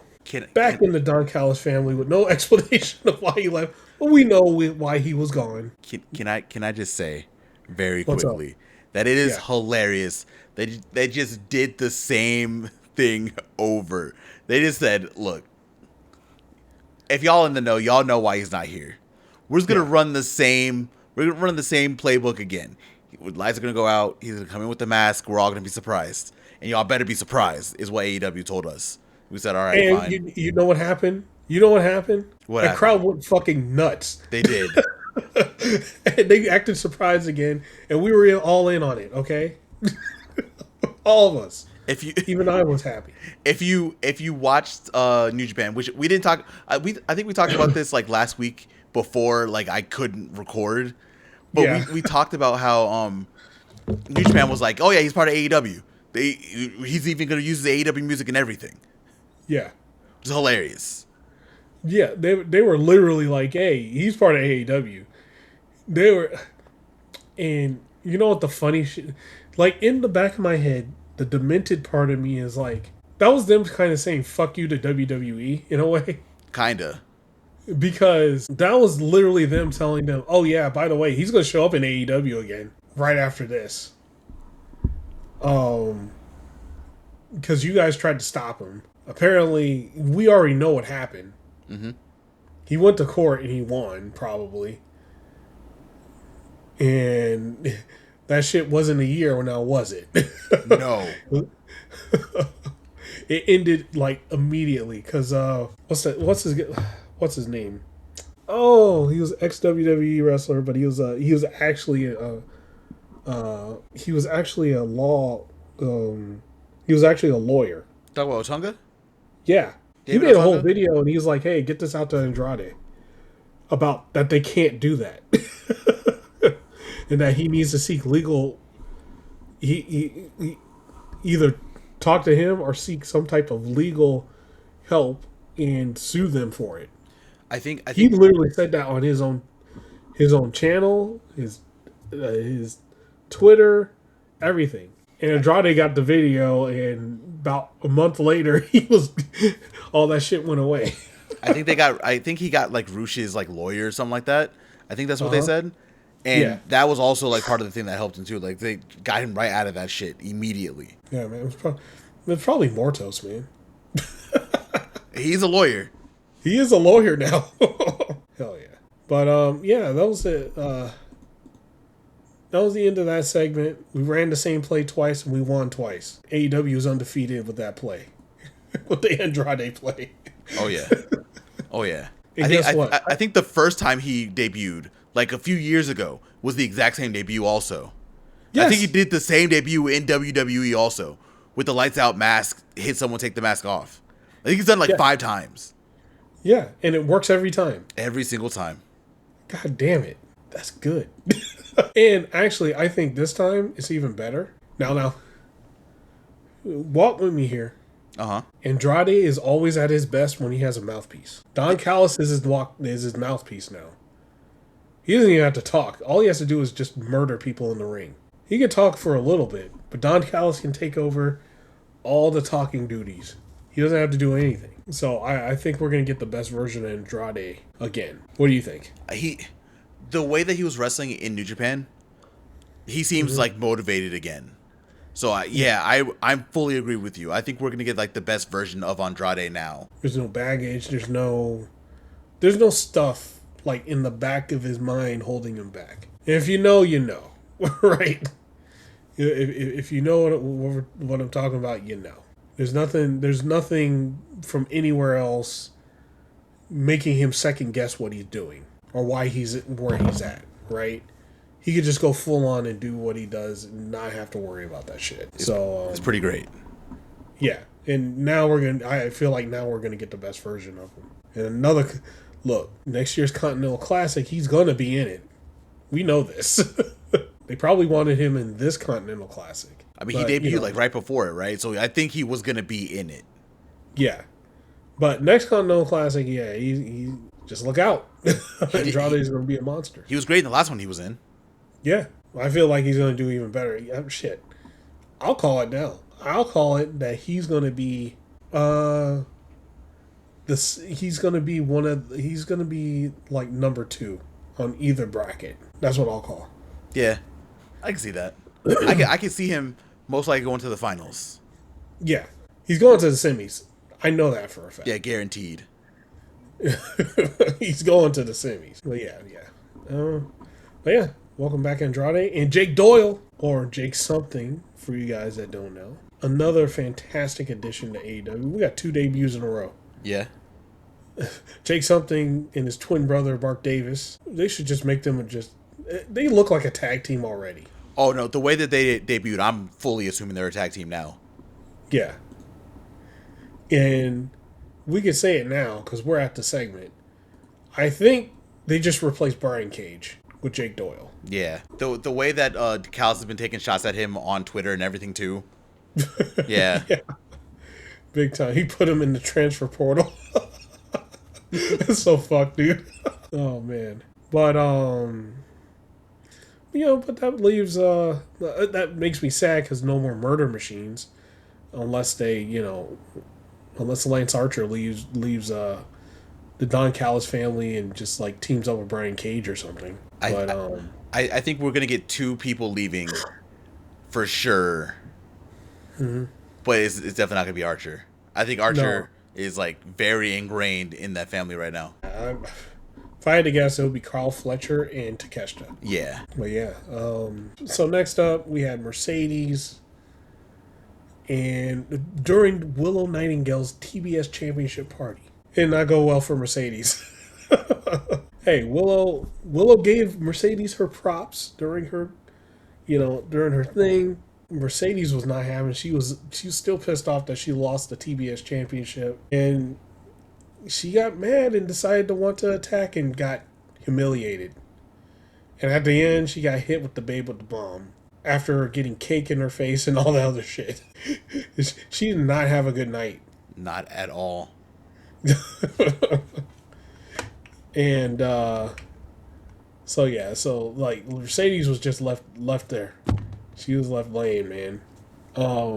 And we had a little promo segment with the Triangle of Madness. And they flat out challenged the Chris Statlander and the Babes of Wrath at Maximum Carnage. Mm-hmm. So we'll see. That should be fun. And Mark Briscoe, he says he's been itching for a challenge and he's glad the Conglomeration is all strapped up now. And now he's got to focus. He's got to itch to kick a man's ass. That's what he said. He's itching to kick a man's ass. Mm-hmm. Okay? And that person's going to be Hechicero on Collision. Him versus Hechicero on Collision. And I've got to say, that belt he's got looks pretty sick. Because he didn't just change the strap. He changed the color of the front plate. Yeah, the whole thing's like camo now. It's kind of dope. The front plate's like kind of white. It's white now. Yeah, that shit looks pretty sick. I like it. So we had Bandito go against Sammy Guevara. Bandito, what can we say about Bandito? Bandito's the fucking man. Sammy Guevara either got his nose broken or busted open or something, man. Hopefully that keeps him off my TV for a lot longer. Yeah, man. We gotta talk about Sammy Guevara. Let's talk about him. He is the only guy, man, in AEW that can successfully come out to no reaction. None. He comes out and there's zero reaction to him. I don't know. There's no way to fix that. There's nothing. You can't fix it. He can do all the moves and things like that, but I don't know. There's this. He's got no aura, man. Nothing. He comes out and it's silent. All you hear is his music and that's it. Maybe I'm wrong. If you guys were at the show and he came out, did you hear anything other than his music? Did you hear any cheering? Because I've even seen him live and I didn't hear anybody cheer for him. I'm just saying. He don't get a cheer or a boo. He gets nothing. Sammy needs a whole lot. Like, first off, like they tried to put him next to Roosh now, right? And the thing that we were saying that Sammy needs, he doesn't need a group, he doesn't need a faction. Sammy needs to be able to stand on his own and figure himself out. Because right now, you look at Sammy, it looks like he's just trying to do like a really sad impression of like someone Hispanic. I don't even know who he's trying to like portray, and like, it just does not work. Sammy with LFI, we said this before, it's not a good fit. It was never a good fit. I mean, it hurts even more that Roosh and Jalisco are both out. Mm-hmm. Like, if Sammy needs a whole new package, whole new image, whole new everything, music, everything. He also needs like a mouthpiece. Like, if you want to make him a heel, make him a heel. That is fine. Like, but he needs someone talking for him. He can't talk. Like, Sammy, the only thing Sammy can do semi-well, I'm not even going to say well, because honestly, he's a little overrated when it comes to this too, is the wrestling. Yeah. That's like, you nailed it, man, because like I said, he's the only wrestler that successfully comes out to nothing. He'll come out, no one cares. No one cheers for him. No one boos him. No one does anything. Like, they're like, oh, it's Sammy Guevara. He's been the same guy for years. He's been stuck behind everyone who is anyone, right? Fucking, He was stuck behind Jericho for years. Like 4 years stuck behind Jericho. Mm-hmm. The second he gets to be by himself in Ring of Honor, he has to be by Dustin. And fucking no one's going to boo him because he's with Dustin. Well, so they just refuse to boo Dustin. That's all. Exactly. So if you're on the side of Dustin Rhodes, you're going to get cheered no matter what you do. Like, that's done, right? Yeah. So that was also a waste because Sammy is not supposed to be a face. Like, I don't care what anyone says. There's nothing good guy about Sammy Guevara. Yeah. Then he turns heel on Dustin just to go with LFI. Again, and the LFI shit doesn't work because he doesn't work in LFI. He doesn't fit in. It is so weird. It is the weirdest shit seeing him with LFI. He just doesn't fit. I think the most frustrating thing is I'm never gonna say anyone should lose a job. I'm never gonna say that. He should be in Ring of Honor. He should be standing on his own. He should be figuring himself out. The fact that we have taken space from other wrestlers, men and women, because we're still trying to do this Sammy Guevara thing. It's been 6 years. If you want to do the pillar thing, which also is not great. At this point, every other pillar has been able to shine. And it's just Sammy. He's the odd one out. He's the only one still trying to be like, I'm your favorite pillar. Bro, no one gives a shit about the pillars anymore. No one's giving a shit about the pillars for 2 years. Yeah, no one's giving a shit about that. Like, all the pillars have grown out of the pillar thing. Yes. Right? They're their own person now. Every single one of them, except for Sammy. Not Sammy. Sammy is still trying to he hasn't figured himself out. And yeah, I agree with you. That's his problem. He hasn't figured himself out. Mm-hmm. And it's not, at this point, you gotta let him sink. Like, you gotta let him sink in order to find what he needs to do. That's what you gotta do to Jack Perry, and Jack Perry found himself. Right? I would argue Sammy's been sinking for 3.5 years. Yeah. But I think what was saving him was his reactions with Dustin. And I think people assumed that, people love Sammy because he's doing great with Dustin. No, I think people love Dustin, and all that transferred over. The second Dustin disappeared, gone. Yeah. The second Dustin Rhodes disappeared, no one cared. That's just how it was. No one cared. Like, when he came out with the Sons of Texas, when they were doing the trios, before they lost to STP, that is. Again, you saw it. People started to stop caring. And they weren't really cheering him. They were kind of like, in the middle. They liked the Sons of Texas, but they didn't like him. It was a divide. Exactly. It's always been that divide. Like, you have Dustin Rhodes. Well, if you put Dustin Rhodes with somebody, shit, you can put Dustin Rhodes with a cat or something, and the cat will get cheered. Oh, yeah. Guaranteed. You put Dustin Rhodes with anything, and they'll get cheered. That's just a fact. So, there's just when he gets by himself, he doesn't have a character. He doesn't have anything. He has decent wrestling. I'm not saying the greatest. He can keep up with guys, and he's decent wrestling, right? Yeah. But he's the only guy that successfully gets no reaction. Nothing. And that shit needs to change. Like, yeah. If you put someone, I don't even know who you put in the spot. You put Jake Doyle in the spot and have him wrestle Bandito on that episode of Dynamite.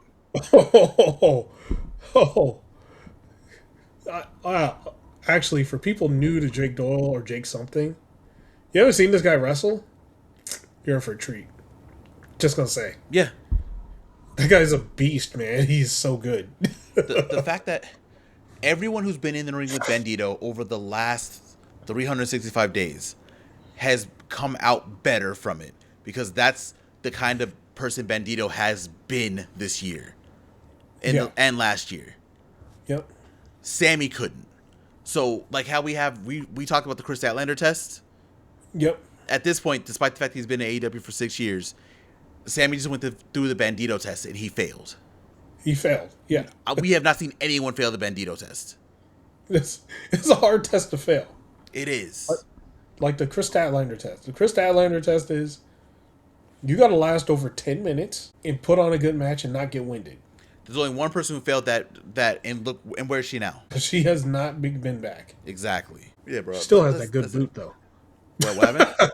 She still has the awesome boot, though. But that's about it. Oh, yeah. Great big boot. Give her 5 minutes in that boot. That's another one that'd be great in Ring of Honor. She's another one that'd be great in there. She should. That is like one person that should be in Ring of Honor every week. They were saying that she was like hurt, and then she was filming a show. Yeah, she was hurt, and then after she was hurt. Then she did Queen of the Ring, and then she did American Gladiators. That was her and Wardlow were on that new American Gladiators, which we heard there was problems because there was AEW and WWE guys on there. And after that, nothing. Haven't heard anything since. Yeah, we know she's still signed. Yeah. But, it is, at this point, is what it is. Yep, it is what it is. And now we can get to the second part of this is MJF and coming out to do MJF stuff and talk about Bandito. He, I don't know, MJF pretty much bigged himself up, right? Yeah. He said he was the CMLL heavyweight champion, which he was not. He was the light heavyweight champion, so he wasn't a heavyweight champion. He beat Mystico, which, hey, that is a feat. I ain't gonna argue with that. But he said he's even bigger than Mystico, which, no. Not even close. Not even close. Mystico is a god in Mexico. You ain't that level, bro. I'm sorry. And he also did the thing where he brought a translator to translate everything MJF said to Bandito. John Cruz. Yep. Bandito pretty much called him a dumbass. He's like, I can speak English, you bitch.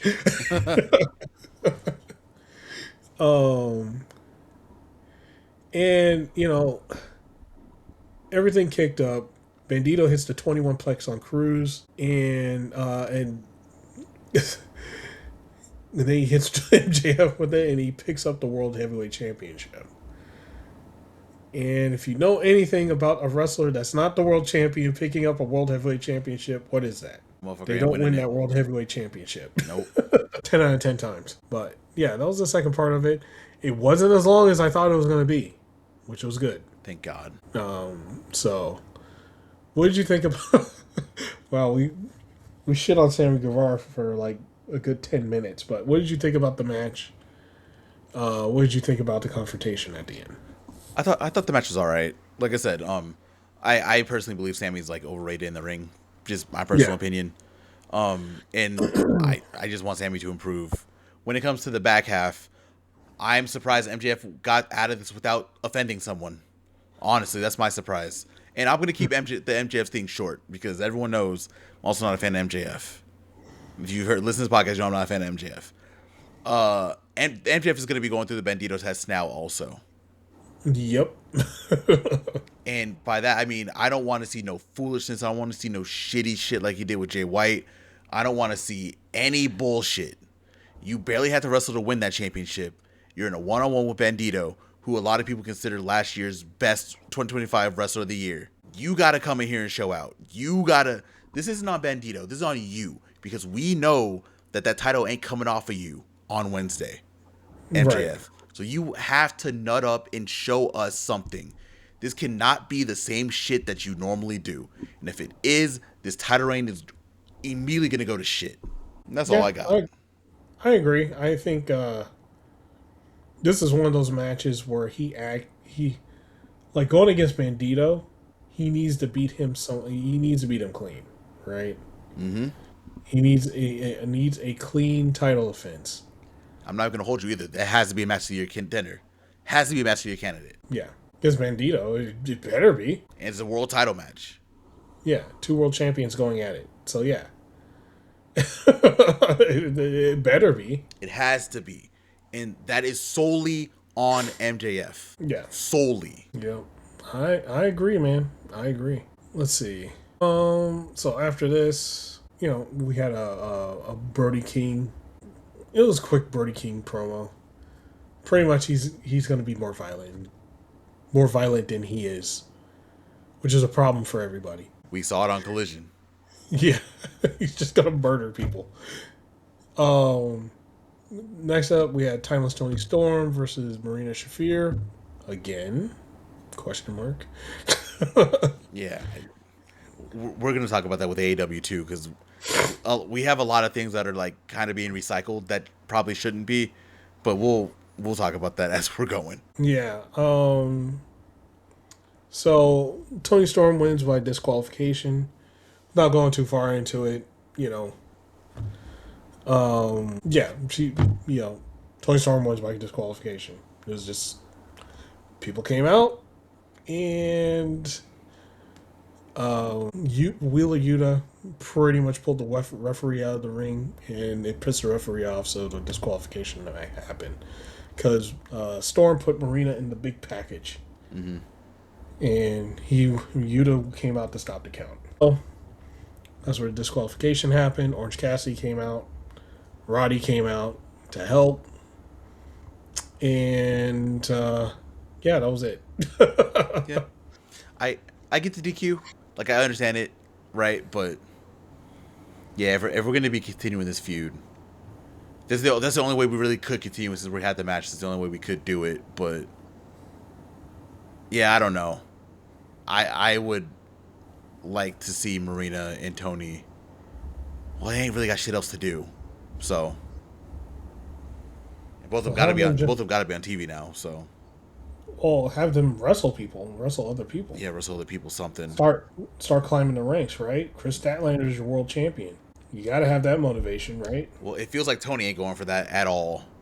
Like, Tony now probably ain't touching that world title for a while. Marina, It doesn't feel like they want her touching that title for a while either. So I guess they think the best option is just have them go at each other still, which. But there's the TBS title. There's the tag titles. Yeah. Like, Tony Storm could go for the tag titles. Yeah. Tony Storm and Mina. Mm-hmm. Right? There's no stopping them from going for the tag titles. Tony Storm can also go for the TBS championship. Yeah. It's already been established as like a second world title now, right? Mm-hmm. Even though they called it the workhorse. The TBS and the TNT got called the workhorse belts, hilariously enough, on the show. by Jay Briscoe, well, no, not Jay Briscoe, Jesus, Mark Briscoe and Willow.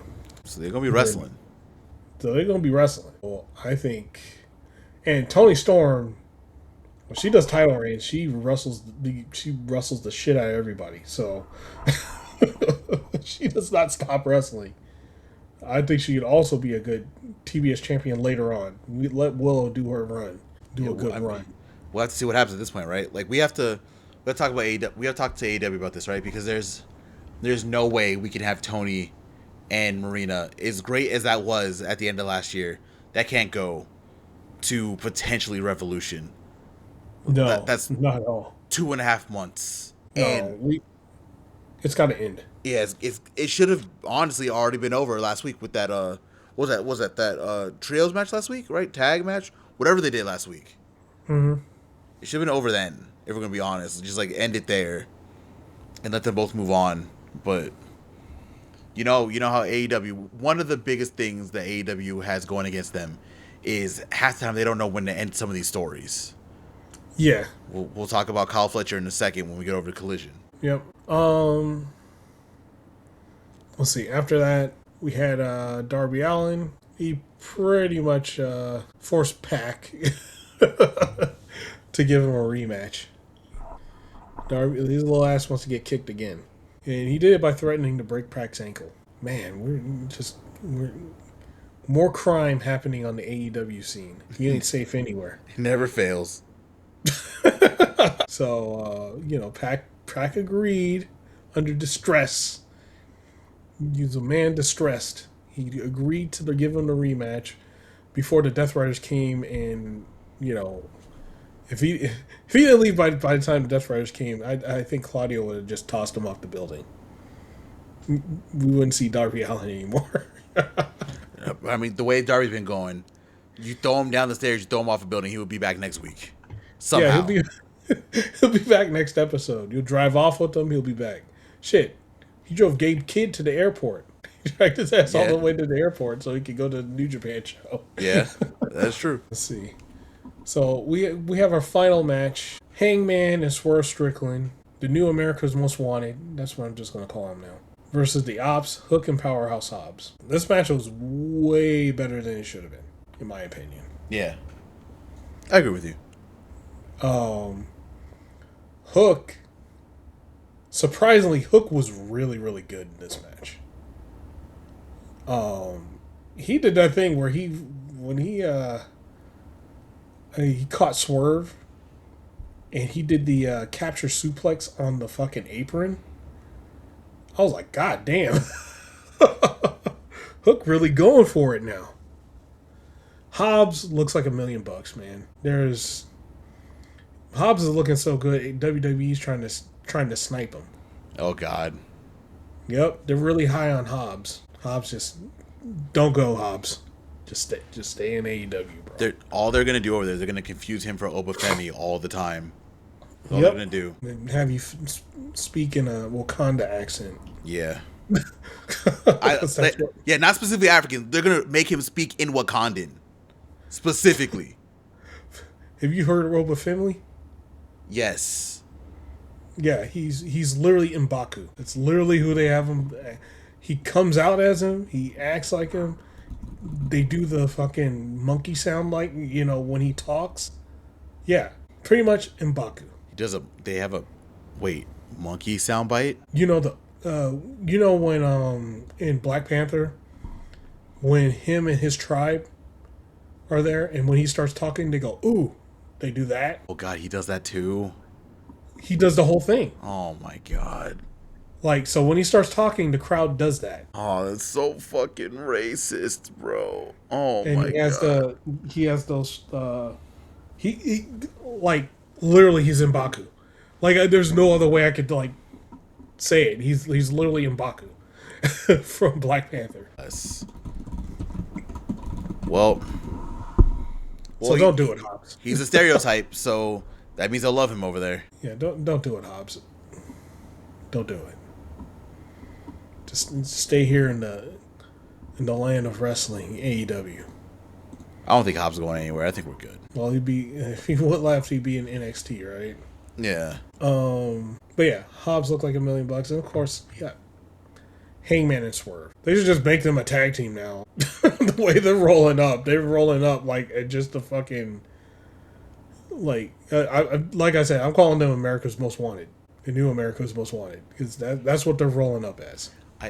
I wonder how they're going to transition them, right? Because at this point, I think it would be a good idea also to just add them to the tag division.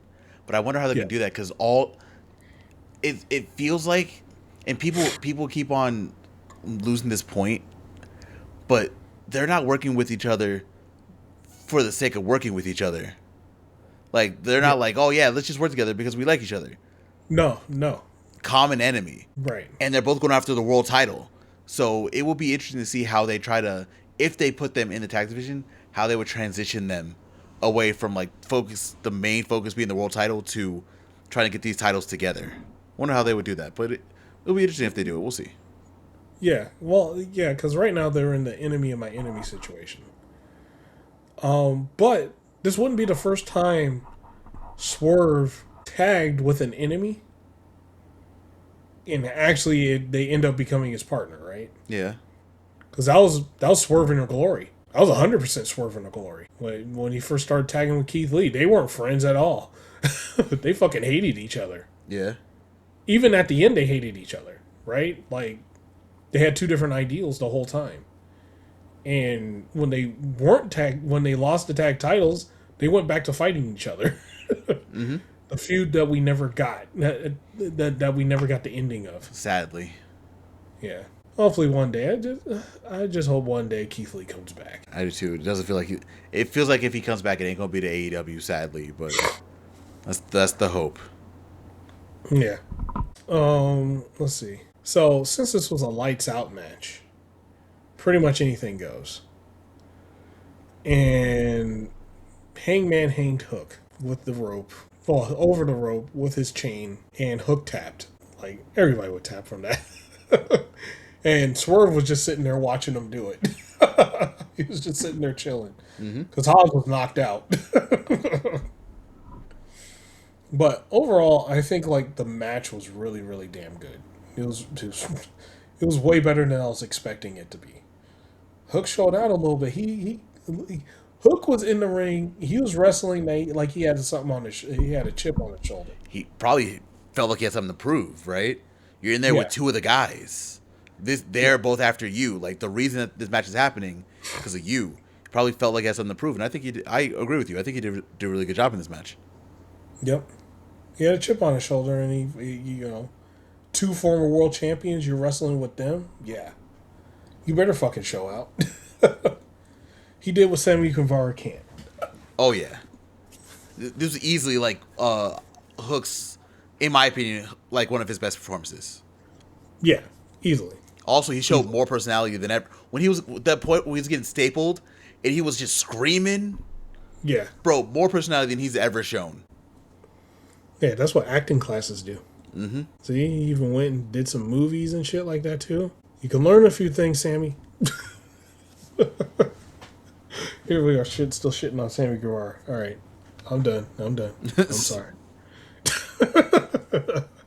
So, what did you think about the match, man? Final match of AEW Dynamite. I thought the match was really good. The only thing that I wasn't a fan of early, and we didn't talk about this for the women's segment also, for the Willow celebration, is that they had the lights off or like in a main event way for a while, and I don't know if that was a choice or it was the venue. It was a choice, never do that shit again. If it was the venue, it was the venue. Nothing you can do about that. I feel like it was the venue because the lights blanked out and blanked on. Yeah. The way they were going on and off. So I think it was the venue. Okay, if it was the venue, there's nothing you could do about that. That's the venue, right? But if y'all made the choice to try to turn the lights off and use the spotlights, don't ever do that shit again for a lights out match. You've had lights out matches before. Don't ever do that shit again. Yeah, I think it was the venue. So with that, let's hit that AEW Collision, man. Man. Let me tell you, not a lot happened on this episode of Collision. Not a lot happened, but we're gonna go through this real quick. We had Skyflight against the Death Riders, Pac, Wheeler Yuta, and Daniel Garcia versus Scorpio Sky, Dante Martin, Darius Martin. While the match was good, we had a lot of stuff that happened that went on throughout the actual match. Very good. We got a nice little showing from Dante and Darius. Pac was doing his thing. We had a point where Wheeler Yuta and Pac were like running the ropes separately, and then they like Yuta did like a little kick and then whatever. Like, we had a couple interesting things happening here. But to be expected, the Death Riders did take the win. Again, we were talking about the dynamics with the Death Riders and stuff like that. The fact that Wheeler Yuta was not only getting booed as he does, but they had to cheat to win this match. Mm-hmm. There's a weird dynamic going on with the Death Riders, and we'll talk about that eventually. We'll figure it out eventually, but we have that weirdness going on right now. Death Riders did take the win. Afterwards, Zeta Steel, who came out with Skyflight, got destroyed by Marina Shafir and Megan Bayne. Yeah. Absolutely destroyed. She got that welcome. Welcome to AEW. But that's really all for the match in the after segment. Proffitt, what were your thoughts? You know what? I thought it was fine. Death Riders, like we said, the Death Riders whole thing did not change, right? They're still the Death Riders. Yep. So I guarantee if they could cheat in the Continental, like in Continental rules, they would. Like, Claudio would have jumped out there and killed somebody already. Like, it would have happened. I thought it was fine, man. Like, but again, like you said earlier, not a whole lot happened on the Collision. No. No, we had like maybe like one major thing happen. Two, technically. We'll get into them when we get there. Yeah. We had the Conglomeration out. Roddy Strong is again adamant about not being part of the Conglomeration, despite the fact that he's around them literally all the time. He doesn't even have the excuse of Kyle. Kyle's not here anymore. Kyle O'Reilly's not around right now. Yeah. He's just still hanging around them, bro. Just give it up. Just join them. Just be a part of the Conglomeration, bro. Let it go. Either way, doesn't really matter. This was really just to hype up that the Conglomeration is holding a bunch of gold. And this was also to hype up the TNT title match between Mark Briscoe and Hechicero. Not too much happened here. We didn't even get words from Orange Cassidy near the end. Like, so not too much here. We also didn't get a lot in the next two things that we got, so I'm just gonna break those down really quick, and then I'll ask for what you think about all of them. In a match that they said that was a standby match, Brody King killed Barrett Brown. I don't even think Barrett Brown got like a swing, a chop, nothing. Gonzo Bomb put him right away. And then Bandito came out to celebrate with Brody King after squashing some dude in like 34 seconds. And then right after that, we had Josh Alexander back with Lance Archer, the Don Callis family, attacking a bunch of random folks, as they've been doing on Collision for the past couple weeks, honestly. Mm-hmm. They said Don Callis is in Japan celebrating with Okada. Talking about how Hechisero's going to bring the TNT title back to the Don Callis family. And then Josh Alexander also took a shot at Jet Speed, saying that they should have stayed down. Very interesting. We saw Lance Archer get to kill people, which was fun. Yeah, that's really it. Those were 3 segments. Proffitt, do you have any thoughts on those 3 segments? Lance Archer killing people makes me happy. And Brody King murdering somebody also makes me happy. Yes. Maybe I'm a sadistic person. Nah, you're fine. Next up, we had El Clone's second match. We didn't get to talk about the debut because we weren't able to have a podcast last week. But we have his El Clone's second match.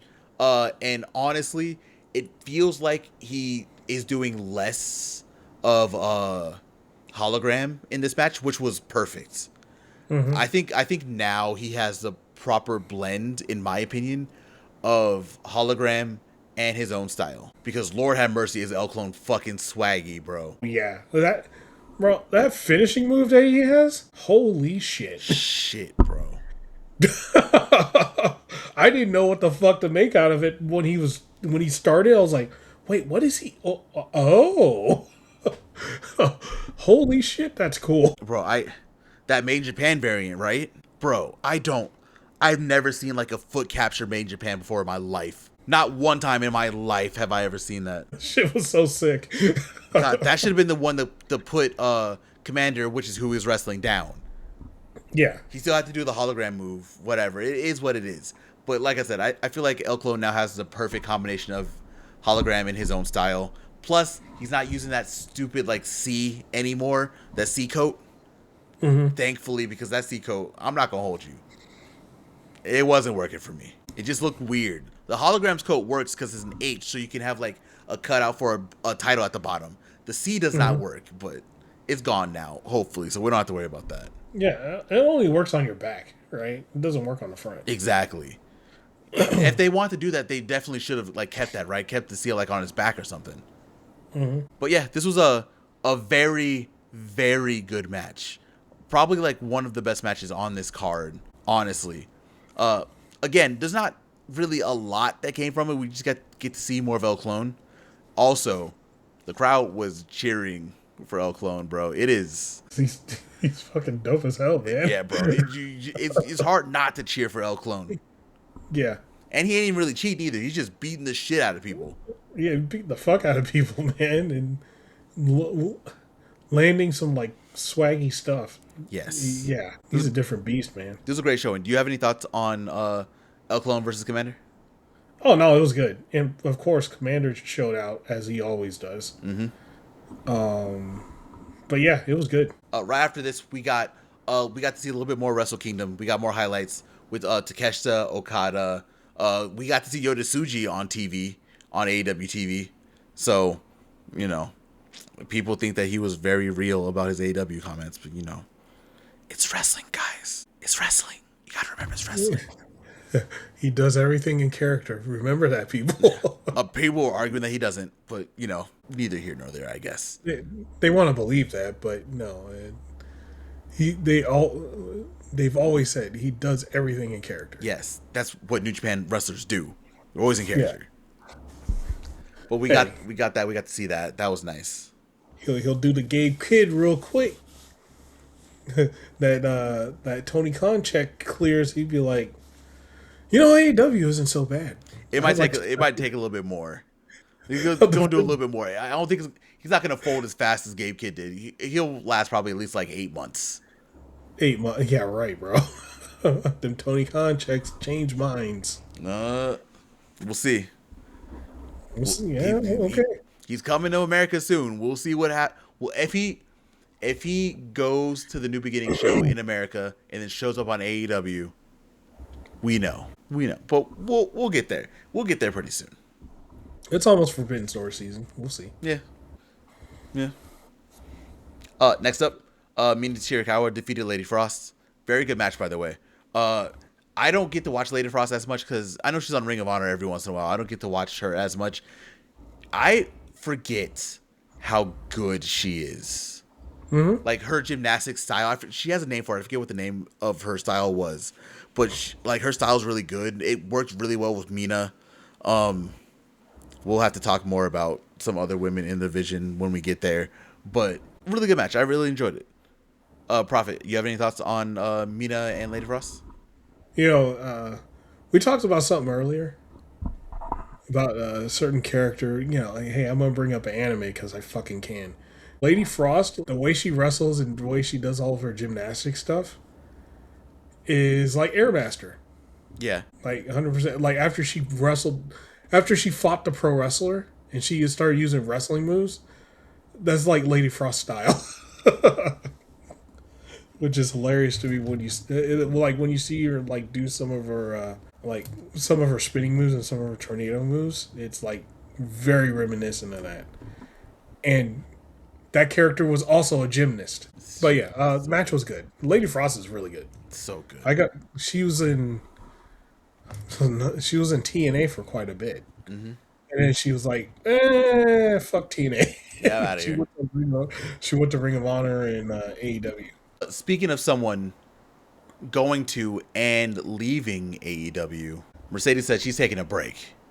She said she's tired of all of you people disrespecting her, and she's taking a break.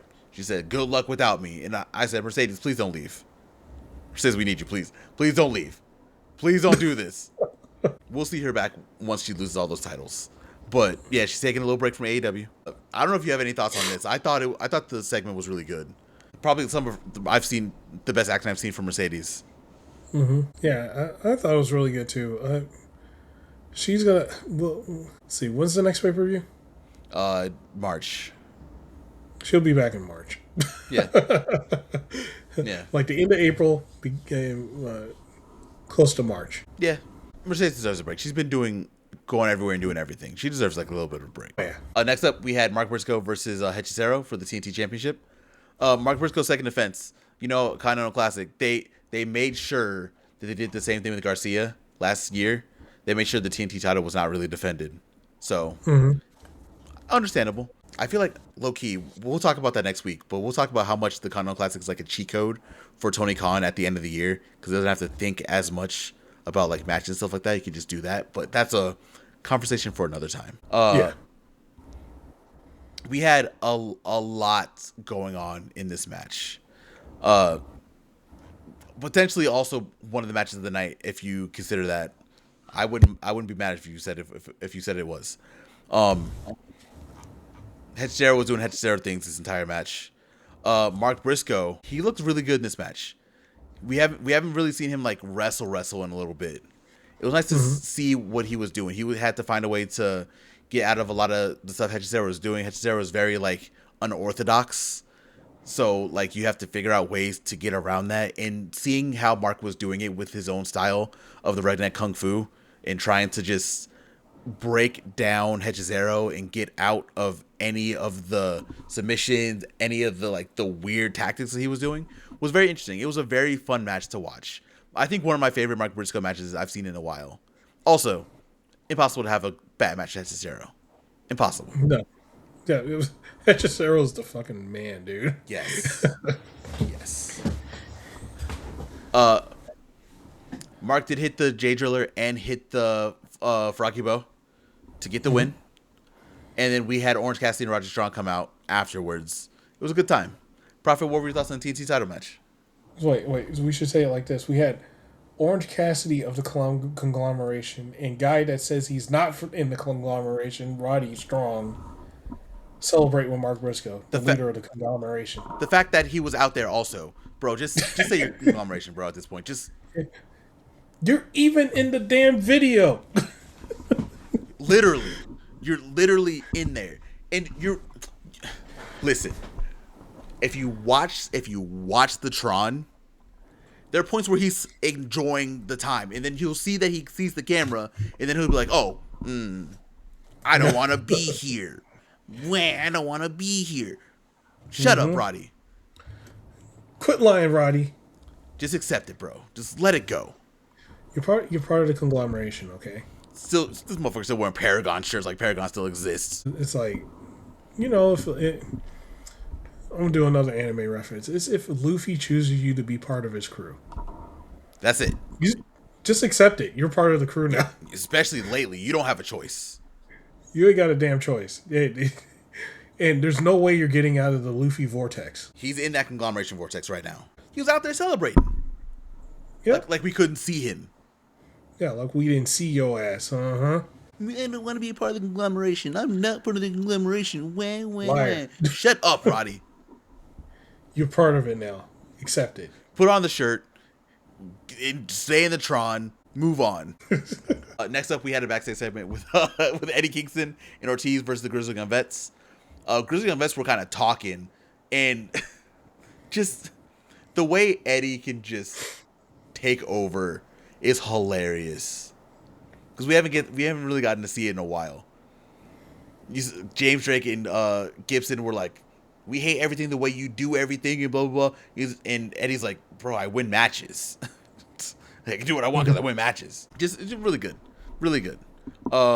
We'll see them face off at Maximum Collision. Maximum Carnage Collision. Mm-hmm. And then we got a little look at Kenny Omega returning on Wednesday. The fear is Jericho at this point. I don't think anyone else is thinking that fear. If you listen to this episode, you will probably have that fear also now. It is what it is. He's coming back. Yeah. Then we go into a history of FTR. Pretty quick. Just celebrating the fact that they won the tag titles and how great they've been. So we'll see them back pretty soon. And they showed a rated FTR. Yeah. Yeah. If we read into it, Cope is around the corner. He's coming back sometime. He is a return merchant at this point. And we got a pay-per-view coming up. We know he's showing up. Yeah. We already know that's locked in. They keep Copeland, because look, they're going back to Crypto or Staples. No, Crypto.com Arena. Mm-hmm. He main evented there last year. Yep. He gonna be back.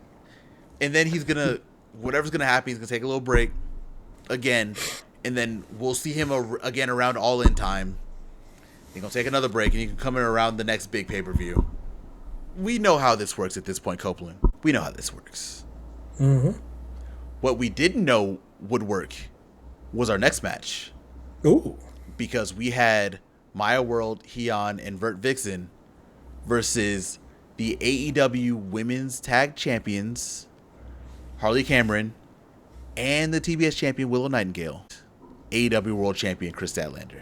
Their first time, Stat and Willow's first time being together in, a year and a half? Something like that. Crazy amount of time. It did end up working out. Harley was in there to get beat up, as Harley does. I have opinions on Harley, but I'm going to keep those to myself for right now. I'll wait. I'll put them out later. We got a lot from Willow. We got a lot from Chris. Maya World, Heian, and Vert Vixen were also doing really well in this match. It was just, we had 5 fantastic wrestlers in this match Just great to watch. Oh man. Just go ahead and say it. Say it with your chest. Say what you're gonna say. I need Harley to improve. Uh-huh.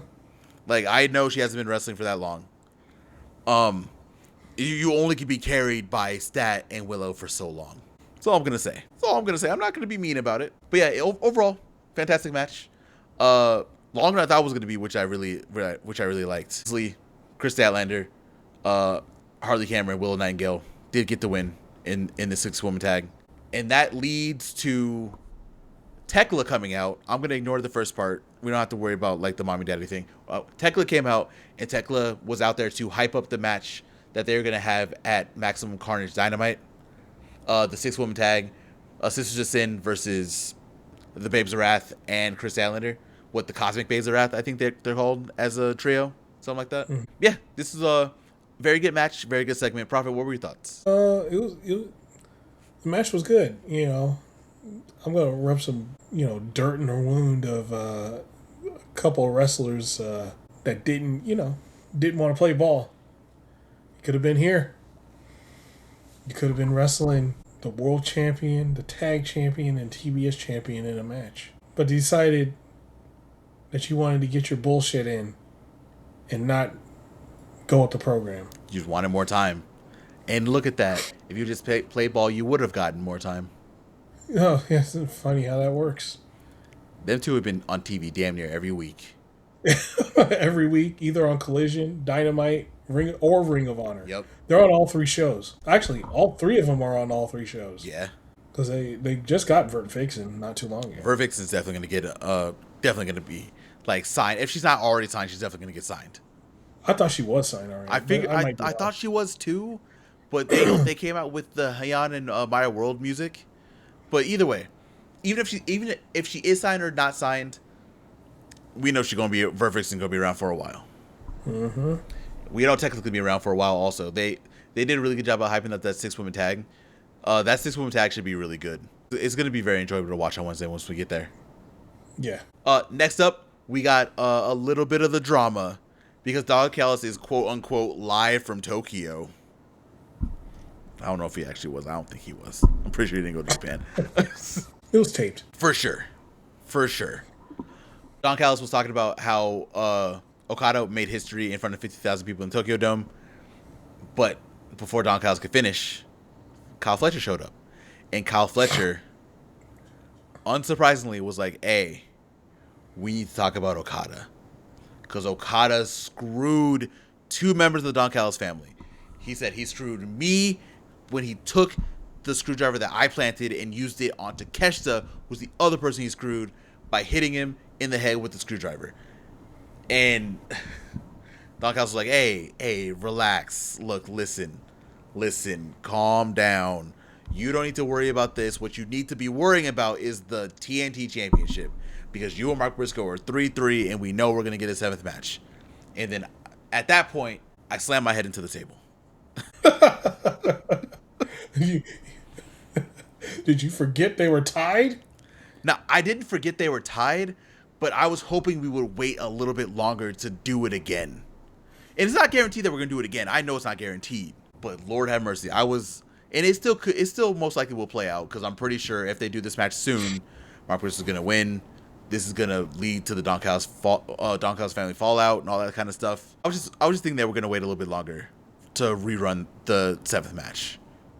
If they do, it's still not even confirmed, so we don't even know. But do you have any thoughts on this, Profit? Yeah, it's just going to be, they're just showing more and more Kyle Fletcher is getting close to stepping away from the Don Callis family. I think that last match with Briscoe that they're going to have, Don Callis is going to do something that screws Kyle Fletcher again, and that's going to be it. Oh, yeah. Takeshi's also kind of on like rock bottom right now too, because he also lost the IWGP World Heavyweight Championship. Mm-hmm. So, yeah, and at this point, let's be real. Who's booing Fletcher or Takeshita? Yeah, no. No one. Not happening. Yeah. You want an actual tag team? There you go. God. Proto Shida next tag champs? Oof. Man, hey, you looking too far ahead. Oof. I gotta see far in the future, Profit. It's the only thing I got in my life right now. It's gonna be Davis Doyle, man. We gonna get a Davis and Doyle versus Proto Sheeta match. If Proto Sheeta is dipping it from the Don Callis family, Proto Sheeta is gonna be fighting the entire family, which means we're gonna be getting a lot of really good matches. And we're gonna get 2 new members of the Don Callis family. We already got 2. We're gonna get 2 more. Yeah, 2 get kicked out, 2 get sent to the transfer portal, and 2 more get brought in. The wild part is that the funny part is people are going to assume that the 2 that we already got, Doyle and Andrade, are going to be the 2, and we're literally going to get 2 more. We're literally going to get 2 more. Yeah, we're literally getting 2 more. No one, I don't think anybody knows the joke behind it, though. Behind the Don Callis family. What's the joke? The ongoing joke was it was originally supposed to be small. And somebody was like, I think somebody said to Don Callis, oh, wouldn't it be hilarious if your family just never stopped growing? He's like, really? And then and he literally just on purpose just added a shit ton of people to the Don Callis family. Because it was supposed to be like, I don't know, like 4 people or something like that. And then it just kept growing and growing and growing. You know, he's literally doing it on purpose. You know what the problem with the Don Callis family is? What's that? It should be a bunch of nobodies. Give me at least a few nobodies. No, it's a team full of it's a dream team. It literally is. Like there is not. I guess you can count Rocky Romero, but Rocky Romero is also like a fantastic wrestler also. But if you have to count like a quote unquote weak link, it's him. But your weak link is a 4.5-star wrestler. Yeah. You got a team of 5-star wrestlers, and you got maybe 2 4.5-star wrestlers. That's it. 4.5 star. Your quote unquote weakest wrestlers have been world champions and beaten a bunch of people everywhere, bro. Come on. Yeah. But yeah, that's interesting. That is kind of funny. Yeah.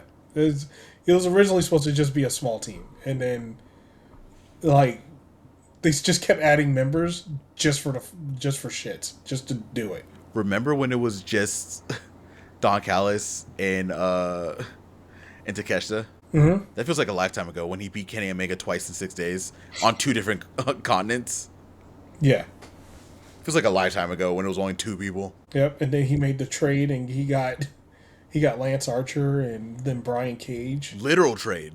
It's a literal trade. Yeah, it was a literal trade. Oh, that's funny. But now we got to go to the main event of Collision. A very, very fantastic 6-man tag match. The title should have been online here. That would have been a fantastic match. Mm-hmm. We had The Demand versus Jet Speed and Anthony Bowens. Hey, Anthony Bowens. Oh, Bowens. We had the match was fantastic. We had Speedball and we had Kevin Knight selling injuries from when they got beat up, still able to do whatever they had to do. Just incredible. We got to see more of Total Leona and Bishop Khan, and I think the way JR was talking about them on Wednesday, what you were talking about, I saw a lot more people being a lot more positive about them. And I'm not saying that people were negative about the Gates. I think everyone really enjoyed the Gates of Agony. I'm not saying that no one did, but I'm seeing even more positive comments about them now, which is going to be incredible. I cannot wait for them to win the tag team titles also. Yeah. AEW got a lot of people that they got to put the belts on. But yeah, I'm not going to overtalk this match because this match was definitely one. If there's only one match that you can watch from this card, this is the one. Honestly. Honestly. It's just incredible. Bowens, I guess in a surprising way, was the one who lost this match because he got hit with the Open the Gates, laid out, 1, 2, 3. The Demand win the match, but then after we had Don Callis family come out and start fighting against Jet Speed because Jet Speed got that bounty on them that we don't know about. We didn't talk about that before, but Jet Speed apparently has a bounty on their heads. Then who was it? I said Don Callis family. Josh Alexander, Hechicero, El Clone, and Lance Archer came out. But we had the Conglomeration and Roderick Strong come out also to just a conglomeration. Roddy's part of it. Conglomeration with Roddy Strong, I guess. Oh my God. The Conglomeration featuring Roderick Strong. Special guest star Roderick Strong. Guest star Roddy. We had a crazy brawl take place at the end of Collision with Jet Speed, Don Callis family, and Max Caster. Max Caster was telling the Don Callis family to beat up Bowens, but they weren't listening. So then he was like, all right, let me get in here. And then he had to start fighting. Just hilarity. Just great. Proffitt, what were your thoughts on the main event? Main event was good. The ending of it reminded me of like old WCW. Oh yeah, those old brawls that they used to have. Yeah. Like almost damn near almost at the end of every show is just a big brawl, and then see what happens next week. Yeah, that's what it felt like. But yeah, overall, the match was really damn good, and even though nothing crazy happened on Collision, it was still good wrestling all throughout. Yeah, it was just a solid card. I feel like well, we'll make this super quick because it's already like super late. But Maximum Collision, Dynamite and Collision, I think are where the year really starts, right? Mm-hmm. Like I think we had a couple weeks. People are gonna make the joke about Tony Khan and he was focused on the Jaguars, and now that they lost, he can be focused fully on AEW. And I don't think people fully understand that. Yeah, he has a role in Jacksonville for the Jags, but his sole focus is AEW. And sometimes you gotta have like you're doing 52 episodes a week. Sometimes you gotta have like little filler episodes here and there, right? And I wouldn't even consider these filler, but sometimes you gotta have like a little bit of fluff in some episodes, Mm-hmm. Plus half the roster's in fucking Japan, so yeah, exactly. Well, here's the other thing too. Like his main time for Jacksonville is during draft time. Exactly. That's where like most of his focus is. After that, it's mainly taken care of by everybody else below him. Yeah, he basically does operations. Right. He's like, okay, we're gonna get this guy for the draft. What are his numbers and stuff like that? And let's get this potential guy over here. That's his main thing. His time really doesn't start until draft time. Yeah, sure, he's at the games because I was an owner. I would go to free NFL games too. All the time. Front row all the time, to see what's going on and actually see what's going on the sidelines and shit like that. But his main time of the year is during the NFL draft. That's his main time. Yeah. I know a lot of people don't really get that because everyone just kind of assumes that, Jacksonville made the playoffs. That's Tony Khan has to do a lot. That's why the shows or whatever. No, I mean, the shows are whatever because most likely a lot of people can't be going to whatever cities they're in, I hate to break this to people who might not know, but Tanahashi's a bigger deal than going to an AEW show. I'm sorry.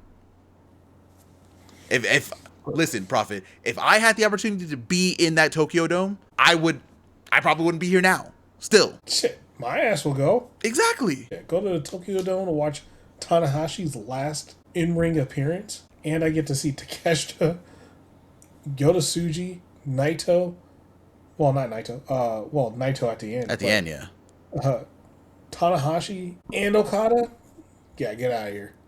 Yeah, bro, I would have fucking disappeared. Are you kidding me? Are you fucking kidding me? But yeah, Maximum Carnage, Dynamite and Collision are, I believe, where the year's really gonna start.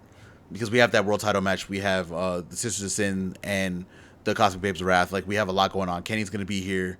I'm pretty sure we're gonna get some stuff with Hangman and Swerve for sure.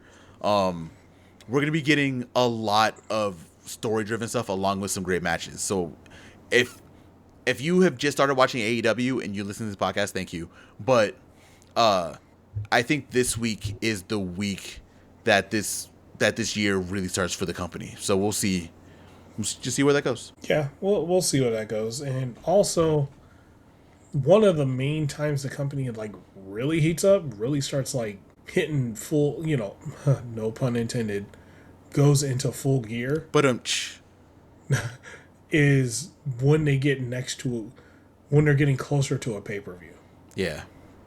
Right? So this week might start revving it up. And then by February, that's when the shit really picks up and they start going. They're going to go full blast. Mm-hmm. So, yeah, that's... We're going to see where this goes. Because everything is going to start getting set up in the next couple episodes. Like, Dynamite and Collision. Yeah, we're slowly approaching Revolution. Mm-hmm. And Revolution is starting to become like one of their... Well, not starting to become. It's one of their bigger pay-per-views every year. So we'll see. If the rumor really is Kenny MJF in the main event, I'm not surprised why those tickets are selling faster than they were last year. But yeah, man, if you don't have anything else, man, ready to wrap this thing up? Let's wrap this show up, man. All right, y'all. We're going to make this quick. I'm old, man. I got to go to bed. But thank you for listening to this podcast. If you want to talk more to us directly, follow us on Blue Sky. You can follow the entire podcast at TAGPW Podcast. You can follow Proffitt at Proffitt, PROFFITT. You can follow me at Shikoku, SHIKKOKU. Every once in a while, we'll go on there. We'll talk about like anime. We'll talk about video games. We'll talk about pro wrestling. We'll talk about like anything, politics, whatever's on our mind. We'll go in there and we'll talk. So if you want to interact with us a little bit more, like a little bit more personally, definitely follow us all over there. Also, if you want to listen to this podcast on the go, make sure you're following and listening to us on Spotify. These episodes go up at the same time. You can get the video and the audio version up on video on YouTube, Spotify, or audio on Spotify. Definitely make sure you like us over there. You can throw comments over there. We listen to those comments as well, and listen to us on the go. Proffitt, tell the people about the YouTube. All right. So for all you watching on YouTube, thank you very much. If you're not watching on YouTube, and you listening to this on Spotify, also thank you very much. So on the YouTube channel, we have all the episodes that we have done from the beginning until now. So if you're curious, and you're a first time listener, and you want to listen to our stuff, from the beginning, hey, it is all on the YouTube channel, all on the playlist. I think we called it the TAGPW Classics. If you want that little playlist, the 8 episodes that we did in the beginning. And you'll see everything we've talked about here. From at one point in time, I was covering TNA every week until they became bad. enough of me crapping on TNA. Thank you for for listening to us, getting this far. Also, tap that like button if you like the episode. It for sure helps us out. Gets this episode and all of our content to more people. So it definitely helps us out, in the long run. Also, comment. I know we said some stuff.